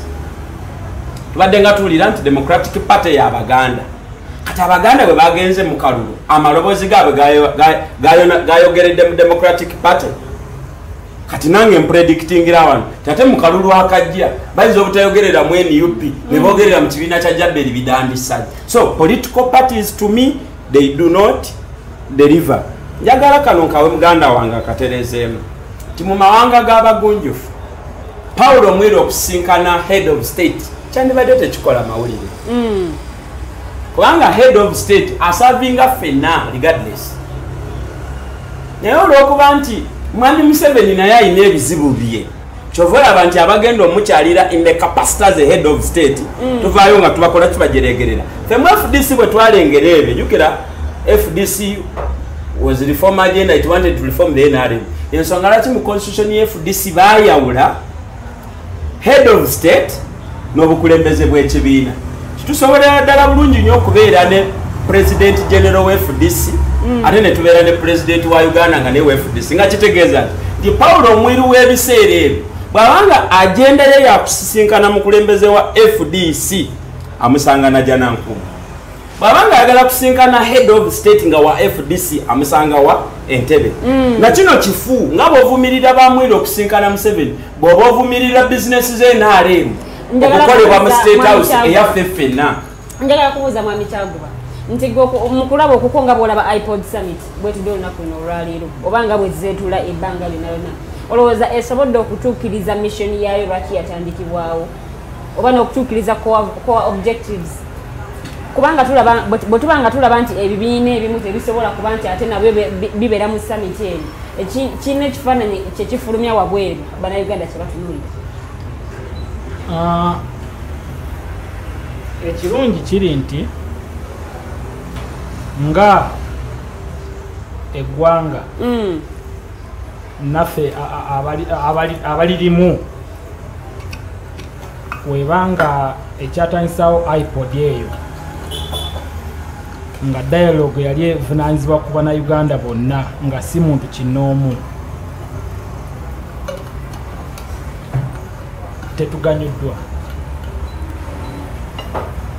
okuba nga iPod yatandikibwawo nga bavunaanyizibwa ku muntu omu agamba bwe tunaamuteeka wano tuyinza omusqueezinga n'atusuulirako ebimu by'abadde atwala nga yenkola gye babadde nayo omuntu omu gwe babadde balwana muwanguzi so n'olwekyentegeeza ye head of state ku buno obudde chairperson wa iPod ekyaffe nga head of state era nga chairperson w'ekibiina kyendimu tuli bawanguzi kubanga bannaffe bakkiriza nti olukuŋŋaana niwooba tozze niwooba ozze era bw'ovaawo nga bw'ozze bw'ogenda kitegeeza nti tebalina agenda lwaki iPod esaana okubeerawo wabula ekyabaleeta kyebalowooza nti kibalemye otuukiriza kwe kugamba nti katudduke tubiveemu ebyaki ebya iPod tekirina nnyo mugaso lwaki tugenda ne twekuutiriza ku musajja gwe tulowooza nti atufuze bubi ate tutuule naye ate abeere chairpersoni waffe ekyo balowoozezza kunze bakirowooza nga kikyamu bakirowooleza mu bukyamu era ne bateekawo obutamanya ffe bannayuganda otubeera wano ng'amaaso gaffe gatunuulidde ekintu ekyateekebwawo ng'era kigendamu neemu ku nkola obudde bw'abantu nga bugenda mu ebyo ebintu batuwuddisizanyo ekimala era enkomenkereza yange kwekyo egamba nti bagende beeterezi nga bo abantu wetudda mu nkola eyogamba nti eggwanga lino ipod yali badde ebeeramu abantu for example abakulembeze b'ennono bokka wetubanga kyekye tutunuulira kubanga be basobola okwogera ekigambo negamba gwe ova gindi naawe ova gindi gweoli waffe naawe oli waffe so mugende muteesize abantu bammwe kino oba oli awo woba okitunulidde mu that context nti twetaaga ki as majority however eggwanga kino nkyogera buli wembeera tewali tribe esuusa 17% ku bantu betulina mu ggwanga so kitegeeza n'oyo ali eyo ng'asuubira nti ali dominant over another one because nti namba yaabwe nnene tuyinza okuba nga tukiwunzise nga tetumanyi namba yaffe yenkana etya but we are below 17%. Fenna tribe zonna we are below 17%. So therefore wetutunuulira nti abakulembeze b'ebibiina bye twateekawo ffe betugamba nti betuwagira buno obudde balemeddwa otuukiriza ekigendererwa kyabwe n'ekiruubirirwa ky'abantu abateekesaawo ekibiina ekyo ng'abakulembeze baabyo then they should resign bagambe nti omanyi nze chairperson wa DP era president wa DP ekyange kiganye weewaawo mwami Kyaguba tukyagenda maaso the voltage era nga ebimu ku byatuukiddwako mu ipod summit eno mwabaddemu okuba nti bonna abaakwatibwa oba abaasibibwa bateebwa olunaku lw'ejjo minisita wa internal affairs Jeje Odongo yavuddeyo n'ayogera nti bonga security agencies abantu abo be balina poliisi awamu n'amagye ennamba y'abantu gye balina eri 177 of which bagamba nti mu bano mulimu waliwo abaasibibwa mu kiseera kiri ekyokwekalakaasa waliwo n'abasibiddwa mu kiseera kino ekyakalulu wakati mwami wenyini nyiwe njagala otuwe gwe kikyolowooza ku nsonga eno kubanga bannayuganda tulabye bangi nnyo abazze bakaaba nga bagamba nti abantu baabwe bawambibwa naye bwe babanga minisita agamba nti abantu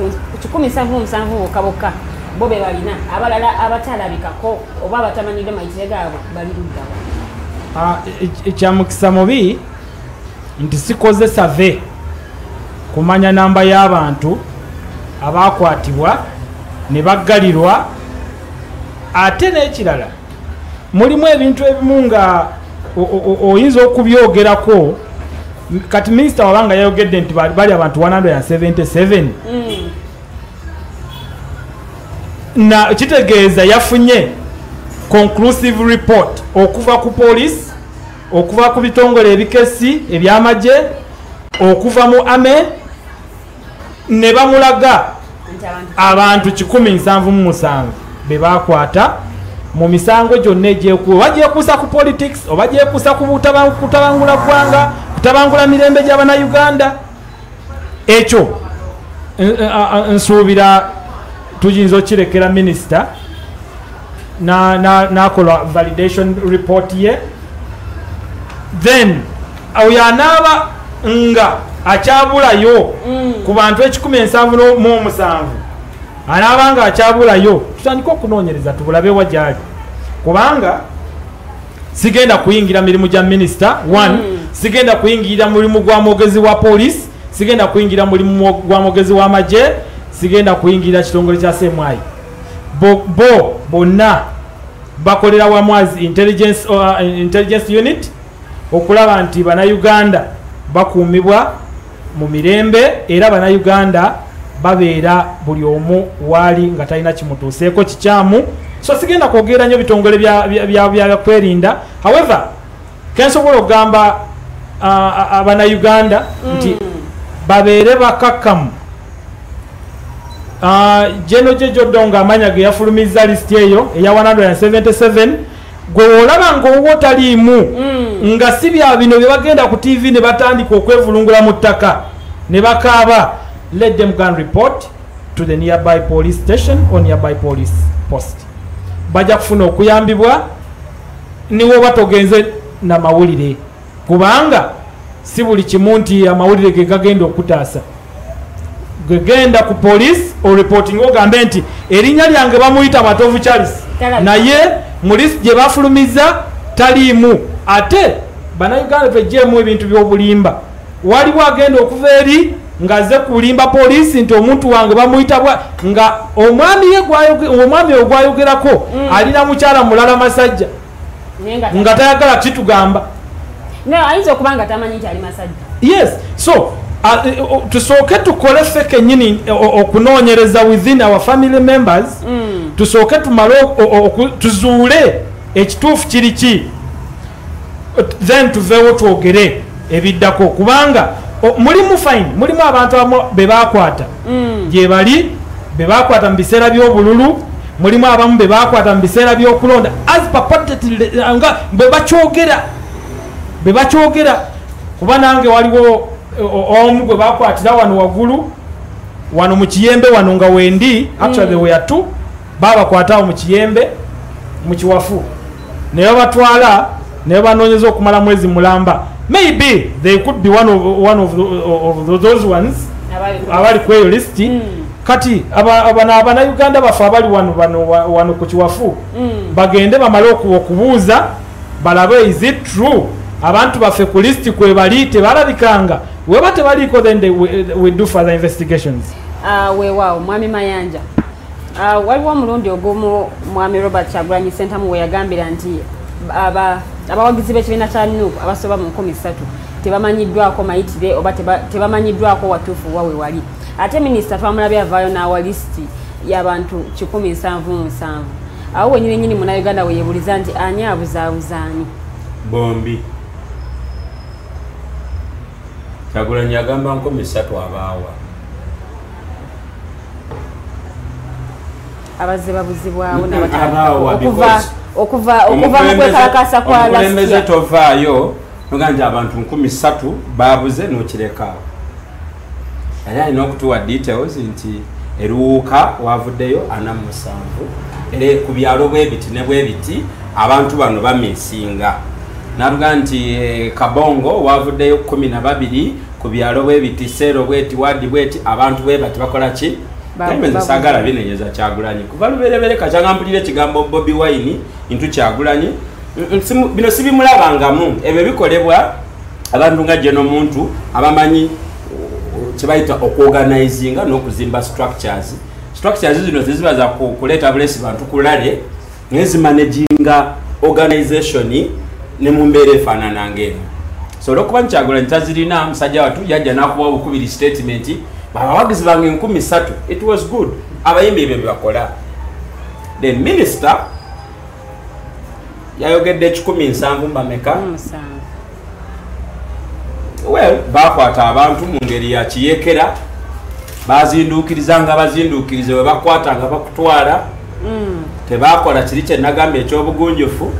Maybe ate n'ekyokubiri tebatukkiriza kuorganizinga kubeera na system esobola okulipotinga oba okucountalinga bo kye batugambye. Ekyo kiri Kenya ku social justice movement kibo okwata omuntu omu basobola omutulasinga naga nti asula mu zoni bweti ku nyumba za gundi oyo bwamutute ku ssaawa bweziti wano tewali akisobola kebere kyakyo muli mwoyo mutukuvu. So ebyo bwe bibanga byebiriwo abasirikale tubakwireko omugalo basoka ne beebuzaabuza polisi gwo balina UPDF gwo balina finally ndoza bibali banywedde engule yali ebaweddeko ne batuuka ku kukkiriziganya nti gwo balina era baabano. So Katonda ng'akyayambye bannayuganda abo abaatomerwa obuzibu abaakwatibwa bannayuganda bannaabo ne batwalibwa mu ntwala efaanana nga gye babatwaliramu. Katonda bw'aba akyabayambye nga bakyassa nze nga ali mu lutalo sagala okulwawo nnyo naye wenjagalira okudiscussinga ennyo one abasajja abo bajja ne bakola effujjo ku bantu ne bayoola abantu era drone nefuuka drone okiwulira netulaba abakyala nga bakuba ebiwoobe omwami wange bamututte tayambadde nangoye bamutwalidde mu tawulo bamaama ne bakaaba bananga omwana wange nze yabadde ambeezaawo Museveni n'avaayo n'agamba bwe twalina obuzibu obwali butuyingiridde bwalema poliisi bwalema CMI nendeeta bakommandos baba abaalaga obukugu e Somalia e Kasese ne Central Africa Republic be bayita ba muntu nsolo abalabi ba filimu jinga abawaita baki ba muntu nsolo ne President Museveni tavanga yo kutubulira tibanange mwe bana Uganda obulwabe buno we nali njogerako luli obandesa ba commando nze bempita abatujjube Somalia Central Africa Republic namangamala tibwali bufaanana bwe buti nga buva wano era nga budana wali numwanyo ndi ne gu parliament gwaffe kulemedde ku listi si issue erinti kiki ekyaleetera amajenga gammwe okweyisanga bwe geeyisa ne gagenda amayumba g'abantu ne gabasikambulayo ng'ababbi ne gabatwala mu ngeri y'entiisa ne gakola effujjo lyonna lyonna eryakola ki era bwe mukubyekubye ku kerere gwe batadde bamusudde mu kibira nkyonziira ate munaatukola ki bano abatugamba mwe bakomyawo emirembe munnayuganda gwe mwajja mu makaage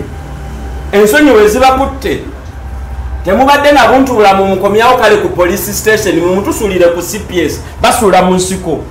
kyonziira ekizibu ekyebawalula basuulawo bo ne baddayo ne bayinaayina ffe tubongere omusolo omulala bagule emmotoka n'ebitulugunya ebirala batukoleko so nga mwami Museveni tannatuddamu kibuuzo kino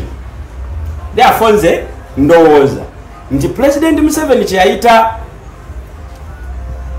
insurgency y'abantu abaali baganye okukkiriziganya n'okwongerayo kwe okw'obuyinza abaawakanya presidency ye yabalabanga abatujju abalabe ba Uganda therefore ng'olina bakozesaako bakomando bokka nandirowooza nti parliament yanditubadde ng'erinawo ne procedure amajja agafaanananga bwe gato bwenaaba agenda gadiployinga ku bannayuganda tunaagobereranga ki banga ndabye nga tujja kuba tutudde ano olumu ku voltage miga egwawo mu luguudo tanka eyite wali eri emanju tunaaba tuli awo abakomando bayise mu sirigi wano ono Robert bajja mutwala nabinyonyolereyo nze ndiwe naale muze mbakutira akadingidi wano naye nga bamutudde so nze nga munnayuganda ntunuulira kiki ekyaleeta bino byonna President Museveni babanga alina obuyinza okuba n'abatakkanya nabo n'ayita bakomando kiki ekiddako nze eyo ye fokasi yange awo wenkola ki wentunulira era kyembadde nga Robert tituli mu lutalo gwomanyi nti lutalo lwakuwangula enaale no kubanga naawe nze kugambe abo bakomando ab'e Somalia we bajja wa tebabuuza tebakonkona bayita mu siringi bayita mu pata z'oluggi ate bajja miiga eri wali tanka wano ne helikopita kati ojja kwewozaako nga bamaze okugjamu enjala maaso bagatunguddemu nze mbadde mbogerera ku ki so nga munnayuganda olina kuneegattako tukondeminga ekintu kino siganye nti bwe tuba nga twalina insurgency era ddembe lyaffe okutumanyisaako gwe nga head of state nti bannange nakwata ku magye gammwe amazibu olw'ensonga eno nakidudifayiningira bulungi oba oliawo abantu bandikoze ki ekisembayo ababaka ba parliament baganye okutunuulira ekintu President Museveni kyali mukukusa kifuuke kya bulijjo ti abantu bano bonna 177 ojja kwesanga nga 10 bonna baba paradies of General Court Martial era babanga mu resolution zayogedde leero mu summit mu DPP aliviewinge kati nebuuza office ya DPP evunaanyizibwa ku procedure za General Court Martial njogera nina reference ti Michael Kabaziguruka mu kalulu ka 2016 bwakwatibwa mu mbeera efaanana bwetu era ku allegation mbu alina bomu ewaka alina tanka wansi wa garaji ye ne bajja ne bafuukuula mu kisenge kya maama w'abaana ne bafunkuula ne wardrobe eri private eya mukyala we banoonya emmundu n'ebifaanana ng'ebyo oba baabifuna bate baabifuna nze saaliyo naye bwe bamala bamuteeka mu General Court Martial mu General Court Martial asaba bail bagimumma addukira mu High Court okusaba bail DPP naliwo representative wa DPP ngagamba we are not a party to the proceedings in the General Court Martial. It is out of our jurisdiction. Kati mbuuza Museveni adda agamba DPP kumisango ejiri mu General Court Martial, who is fooling who? Tegerekeza. So nze ebyo ebibuuzo bye nnina kuki? Ebyo ebibuuzo bye nnina kugundi. Neze ndowooza nti going forward. Bwebanga threat y'Abannayuganda nga tulina intelligence gye tuwa ssente, tulina classified expenditure, tulowooza nti Mayanja singa mbeera nyingiddemu empisa embi nga njagala kutabangula emirembe nga bano bawomera okyogera, intelligence yaffe esobola okundaba, ate twataddeko ne kamera esobola okundaba nentrackinga nenzira wano ng'endaba. Kati bwetuuka okujja okunkwata, bwemala okunkwata bapapa nenteekayo weerowooza mu gye bayita safe house, nandibadde ekomawo neyogera n'abakulembeze beerese ku kyalo. Mayanja bwe muba mumunoonya temumunoonya, ffe tukola ki? Abo be bagunjufu. Era mbadde nsuubira President Museveni ogaba directive nti enkola ebeere bwetu ayawukane ku be yayita ba swines. Kubanga eno yali enkola y'abo be yayita baki? Ba swines nga bakukwata ne bakusiba ekikutiya ku mutwe ne bakuteeka mu mmotoka wali waliwo tiketi n'endala kati tulina drone ne bakuvuga saketi ng'eyafudde dda ne bagenda ne bakolako buli zambi lyonna bwe bakukowa ne bakusuula mu muggo oba mu kibira nga bwe tubiraba kati. No, bibaddengawo kitegeeza nti nannyini byo tafanga ebyo bibaddengawo naye nga bikolebwa mu sequences ezibuzaabuza omugoberezo gikola ki. So nze nandirowooza nti bwe tubanga tuli sole about these raids, therefore bwe bakola raid, bwe bakwata Mayanja nga banteebereza bakomyewo bategeeze kyamanero si wano kyaba Amayanja baba bamunoonya mubagambe tumulina ku jati, mubagambe tumulina ku Semaanyi, mubagambe tumulina ku DMI oba ku military court martial. Bwe baba nga tebakoze kino mbayita batujju. They are terrorists. Mu Luzungu bw'osoma dictionary, a terrorist is someone who spreads terror. So these guys spread terror. Era ebitundu byonna bye bayitamu abantu bali tosobola basanga bweru saawa zino. Tukyagenda maaso saawa zino tugenda kubanga tutunuulira election petition oba omusango Honorable Robert Kyagulanyi Ssentamu gwe yawaaba nga wakanya obuwanguzi bwa General Yoweri Kaguta Museveni. Omusango guno leero kooti lwewadde ensala yayo ne babakkiriza okuba nti omusango guno gu withdrawinga era nga abalamuzi babadde mwenda naye nga omulamuzi Amoko Arach yayogedde n'agamba nti yayogedde on behalf of abalamuzi bali omwenda ku nsonga y'okuwithdrawinga omusango guno okuba nti tulinze kooti rena wa ruling yayo ku costs ezina okubanga zi-encountinga zebagenda okubanga ba-encountinga mu musango guno eno nti oluyi lweno lusasula kino n'oluyi lweno lusasula kino eno. Mwami Mayanja bwe tubadde tutandika ayogedde ku nsonga ya Kanso Sseggona okuba nti yazze mu kooti nga empapula ezimukkiriza okuba nti awoza emisango ziri expired. Mwami Mayanja ogambye ki ku nsonga eyo? Sseggona alina ddiiru, ekintu kino kyonna ebadde ddiiru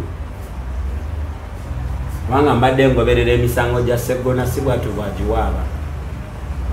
Sseggona bw'omutwalira omusango alwawo ogutwala mu kooti, naye bwe gutuuka mu kooti gubeera ogwo gwe nnyini gwe wamutumye okuwaaba. Ali ku guno yagenda n'awaaba mala n'agamba obujulizi mbwerabidde waka, nadda n'akima obujulizi ate n'atuuka n'agamba yadde nawaabye naye abalamuzi bano si batuufu, baavudde awo nti omusango ngugyeyo. Naye bino byonna byonna abikola nga talina license. Kitegeeza ki? Eno ensonga yali sensitive nnyo. Abantu abalonda Robert Kyagulanyi nga bamaze okukuba akalulu ne byonna ebyakalimu, Electoral Commission erangiridde ebitafaanagana na bye baalonda nga bwe babadde batugamba essuubi lyabwe libadde limu lyokka omusango era mukama waabwe Kyagulanyi ayogera ng'omuyimbi n'agamba mu mwezi ogwo genda mu Uganda empya ngozaye yali amanyi abalamuzi b'oku Supreme Court be balamula zigundi zi music battle manyi bayinanga ebintu byabwe Bebekulu ne Chameleone nga bagenda erugogo eyo bwe babeere mabega wa stage nga bateesa kati bano tubabbe tutya bwe badda ku stage nga beerumaaluma naye nga yalinga skimu yakukoleramu sente era abaana abo bagagga naye nga sente ffe twazibatwaliranga kandoza Kyagulanyi yali amanyi nti abalamuzi ba Supreme Court be basala battle za music competition aga mwezi gutya Kyagulanyi omu yatagala avulungutana kyate kakati ngenda mu kooti yaki y'abantu so guno omusango nsaba kintu kimu bannayuganda abaagala okweddiza ensi yaabwe abafaayo buli lunaku okubaako bye bakola okulaba nti beddiza eggwanga lyabwe ebintu bino bibamalira ebiseera Kyagulanyi yagenze mu kooti ate teyagenze nampapula biki bigwe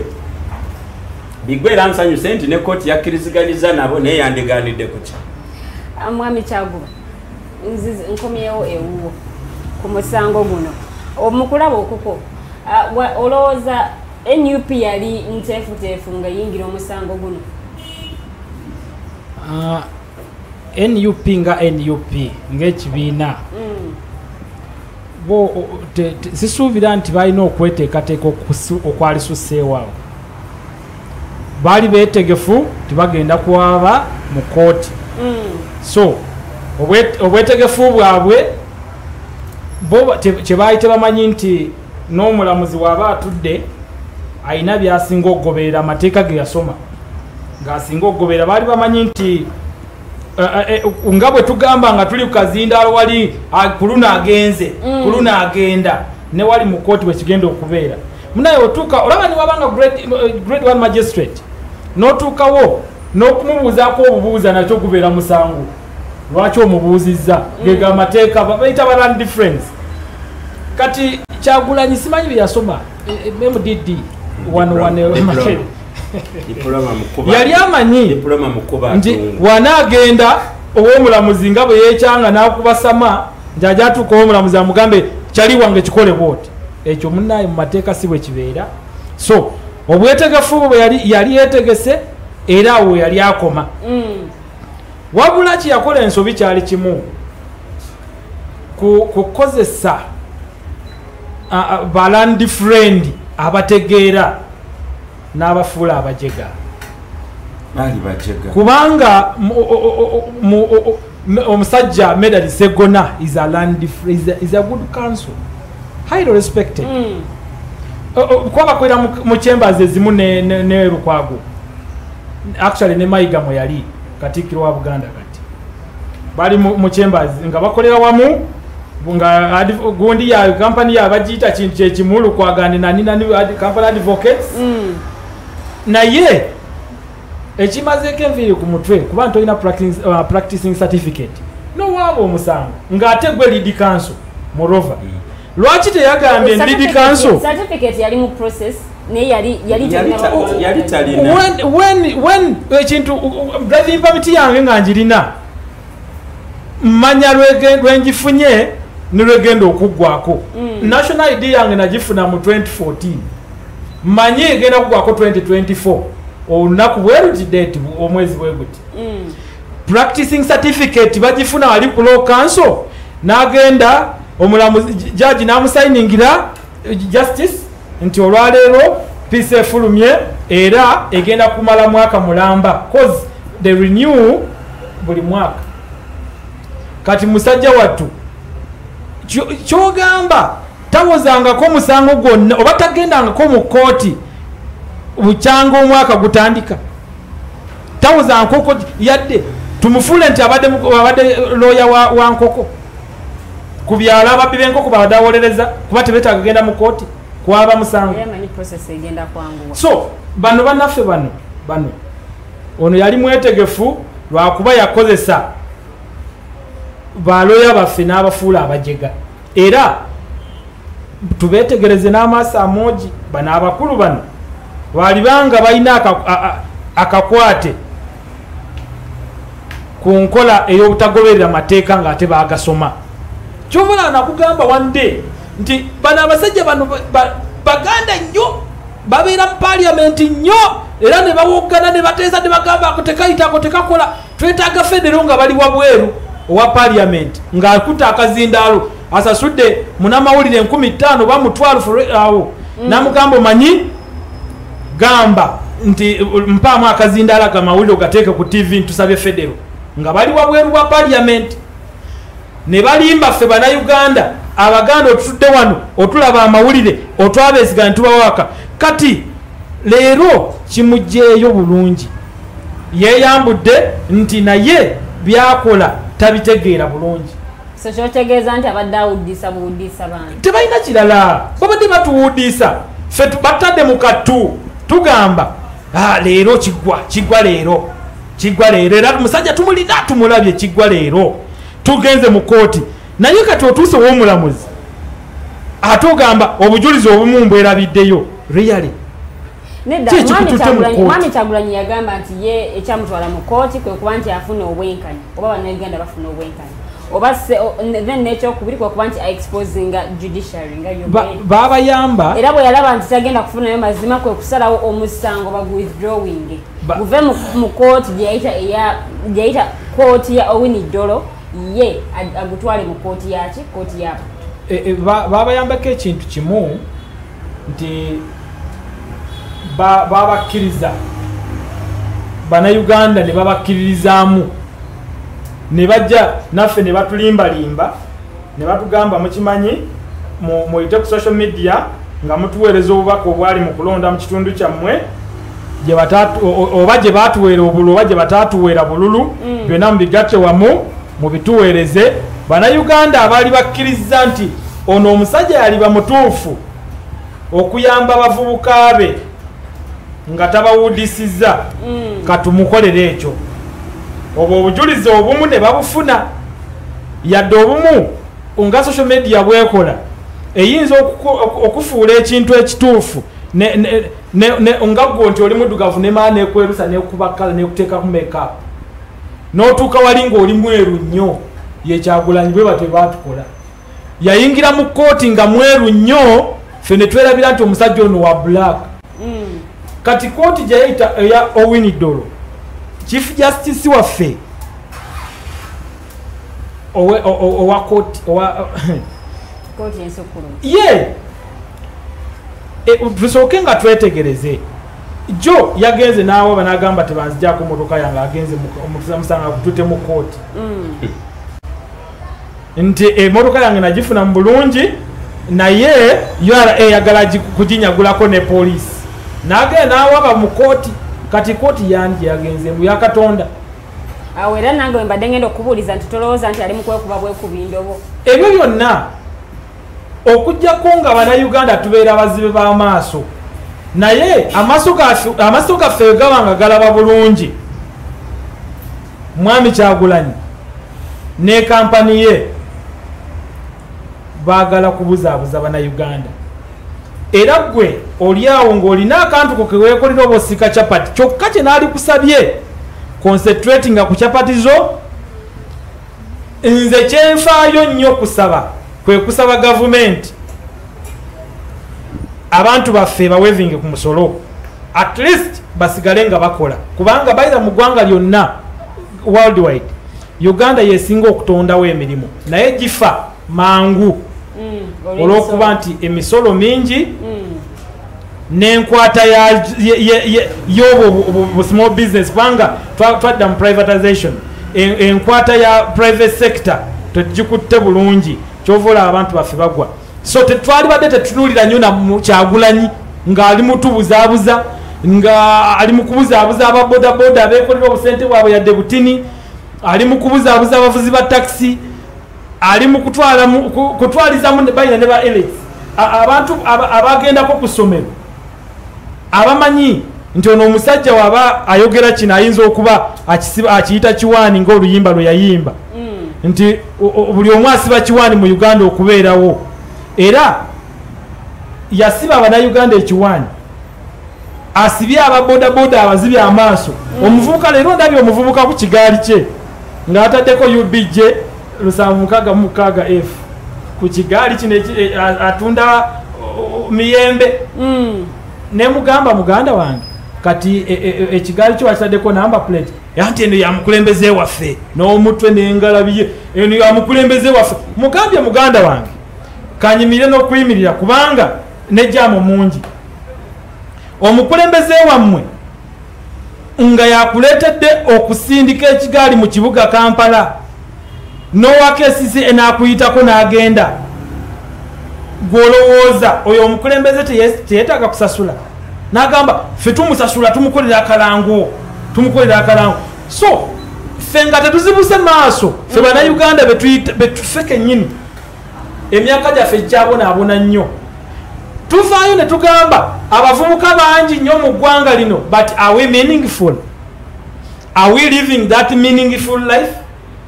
N'omuntu gyavaayo n'agamba abavubuka bano tubaleete tubawe. By the way, ne president atuula neri n'agamba ministry y'abavubuka ngiteekemu ani ne batuleetera nakiwala kiyingi bwe ne twefuula nti ali mu myaka gyaffe kubanga abavubuka nga ffe tuliwo kuwudisi oli wakukwata ku matu bwati ng'ogamba kirabika kangende noono oli wakukwata kutukwono nga naye asikaze eri twegamba tetuli stede mu nkola yaffe y'ebintu tetuli beesimbu kyovula abantu abo abakulu basigaddewo nga bagamba abavuka tusooke tubateeke ebbali we balyezuula nga balaba balina okujja tujja bateeka ku front. Mwami Robert, njagala kubuuza kibuuzo kino nti olowooza bannayuganda bafunye ekyokuyiga mu musango guno gwa mwami Robert Kyagulanyi Ssentamu okuba nti yagwithdrawinze ate katulaba agenze mu kooti emuyambe ku nsonga y'emmotoka ye? Muntu atamanyi kyayagala era tasobola kufuna kyakuyiga. Bannayuganda abasinga obungi ate ng'ono aboogeddeko abavubuka abasinga obungi tebannategeera kye baagala. Nze sibadaba ng'ekizibu naye obuzibu ffe abakulembeze ffe tutannakola kimala abantu abo ab'omugaso ennyo okubafuula okubatunuza be balina otutunulira. Nakugambye nga tutandika nti bwe tuba twogera mu spaces nga zino twogera ku civic education. President Museveni olw'ensonga ze yatugaanira ddala okwogera ku kigambo kye bayita political education. Naye ng'ate ekiri sensitive mu kugeneratinga ba citizens abali conscious abasobola okubeera assertive is political education. So ze sigenda genda wa muganda wange ono nti abavubuka abateeke ku musalaba abakuba emigo Katonda teyabatonda bw'atyo waliwo ekibafudde bwe kityo era President Museveni akifunamu ensonga lwaki alonda Nakiwala Kiyingi n'alekawo mmwe abali steady mmwe tabafunamu Banakiwala Kiyingi bakola ki bafunamu. It is deliberate. So Bannayuganda abatalina bakutegeera bajja gendera batomezebwa nnyo. Ono alese seneriyo y'omusajja avuga ekigaali ekiriko number plate. Well, kinene kyetaaga kulowoozaako. Naye mu kubayambako okutegeera tusooke tukkiriziganye Kyagulanyi yayogera bino nti agenda kweyambisa mirembe okuleeta enkyukakyuka. Besigye yagamba his struggle is a non-violent struggle. Bigambo bye bimu n'ebyatulirwa mu nnimi ez'enjawulo. Nange kyentegedde ku non-violent struggle tezibeera events, zibeera gradual, zibeera processes, zibeera engagements ezaki. Era buli we musenvuddeko mulina okuteekinga stop. Tuvuddewa tutuuseewa kati tulagewa. So bannayuganda kano ke kaseera abeebuuze nti olutalo luno luvudde eri kubanze mmanyi lwatandikira eri kutwagala lulo oba tufa tufe eyo gye byava. Kakati wano we tutuuse bamwami Semwogerere bazze bakoze ekyabwe system nebarelegatinga naye buli mukulembeze tulina kye mutumujjukirako. Semwogerere ya challenginga constitution ya Uganda mu constitutional petition n'afuna landmark victories era mwe twajja political parties okugulirwawo space. Newoba tomwagala tosobola butamuli recognize then Dr. Besigye najja bintu bisatu. One, ye yatulaga nti President Museveni osobola omwingeginga nga tewali kalulu ate nga toli mu nsiko. Neweesika naye nobako by'omusuuza. Two, nti oba oliawo singa teyali Besigye, singa tukyalina omusolo ogwakaguwa na byonna ebyagulimu. Kakati mu kuwagala okutegeera wa gye tulaga twebuuze kati ate ono wazze ku siini yaleese ki agaseeko ki. So nze ndowooza nti akaseera katuusa abakulembeze Robert singa obadde oli conscious enough wandibadde weegatta ku bannayuganda abafaanana nga nze tujje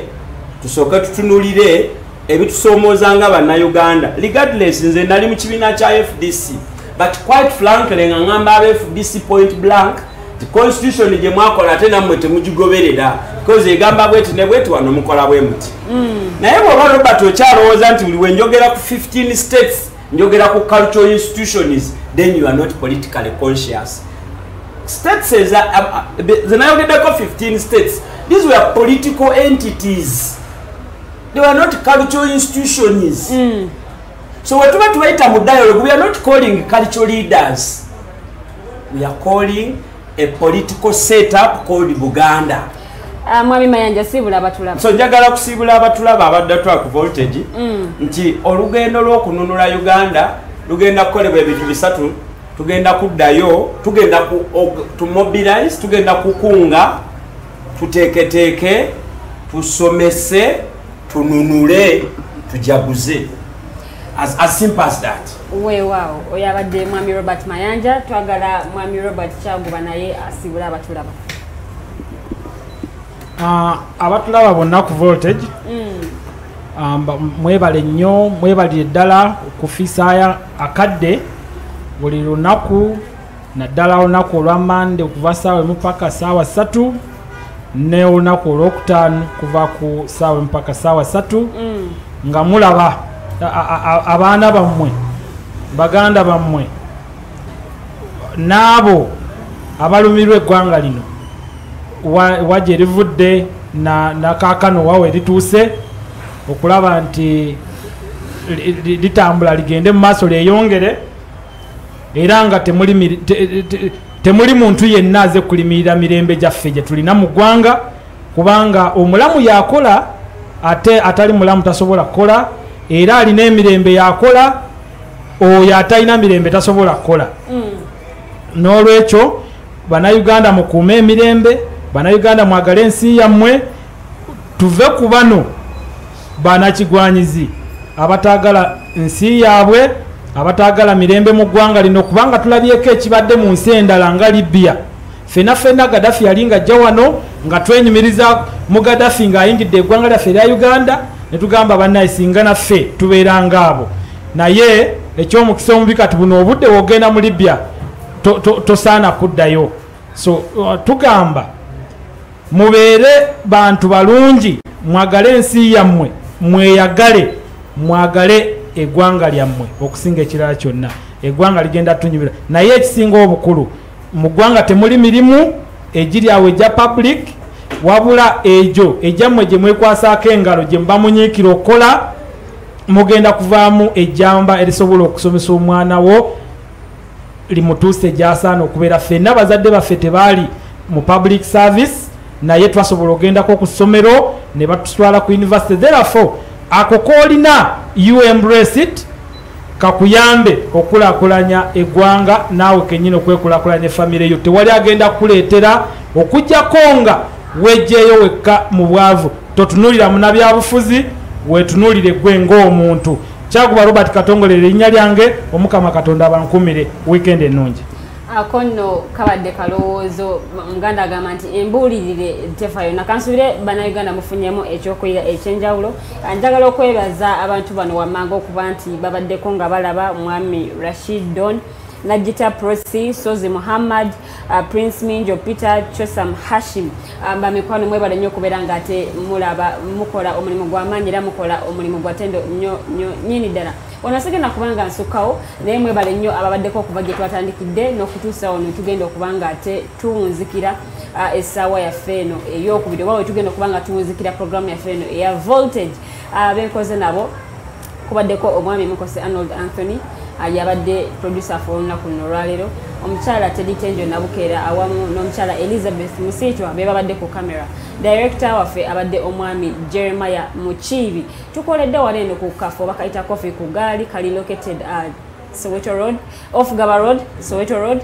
Wenyini osobola okubeera nga ate obafuna bulungi nnyo ddala ne bakuwa kakyaya akalungi ate ng'era kawoomu k'osobola okubeera nga onywa ne bwoba nga otambula nga totataganyiziddwamu yadde n'omulundi n'ogumu. Bakola buchaayi obw'enjawulo, espresso, cafe latte, cappuccino, coffee. Akakofi akalungi kosobola okubeera nga ate onywa naawe n'obeera nga ate weeyagala bulungi nnyo ddala n'obulamu ne bubeera nga bukutambulira bulungi. Nyongera okubajjukiza 26 omwezi guno gwennyini gwe tulimu teweerabira nti Professor ate ng'era Dr. George Wilson Kanyihamba agenda kuba nga alaunchinga akatabo. Tickets za $20 ofuna ticket ate era n'ofunirako n'akatabo ku bulungi nnyo ddala. Akatabo kano kayitibwa Evolution of Constitutional Law, Public Law and Government. Ke katabo kolina okuba nga mukwano ate olemwa okubeera nga osubwa nate nga kagenda okubeera nga kalunchingibwa. Professor P.L. Olumumbo okuva e Kenya ye guest speaker ate ng'era guest of honor ye Deputy Speaker wa Parliament, Right Honorable Jacob Olanya. So bamikwano mwangwe mwekwate tickets zammwe za $20 oba si kyokola booking angoyita ku 0702 9076 0702-9076 ye namba gyosobola okubeera ng'oyitako ate obeere nga obookinga ticket yo amangu nnyo nennyini ddala. Amanya nze Omumbejja Liwedde Lydian. Programu eno ebeerawo olunaku olw'Emmande n'olunaku olwokutaano ssaawa ebeeremu mpaka ssaawa 3. So ono sigenda kuba nga asooka otusinkana omulundi omulala mubeere bulungi mwera.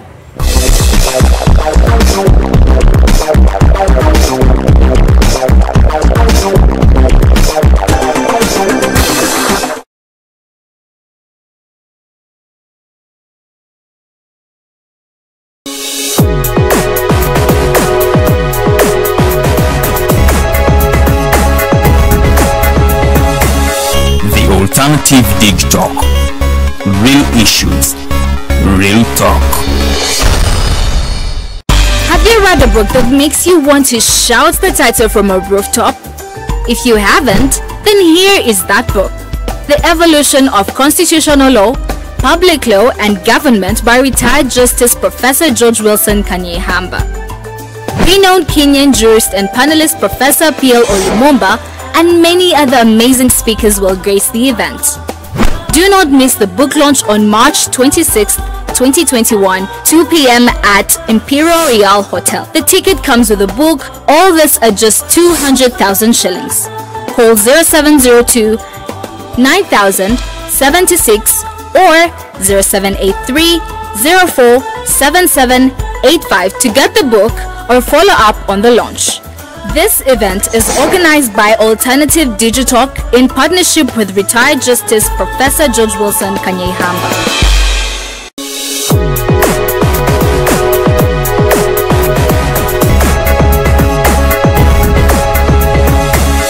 The Alternative Dig Talk. Real issues, real talk.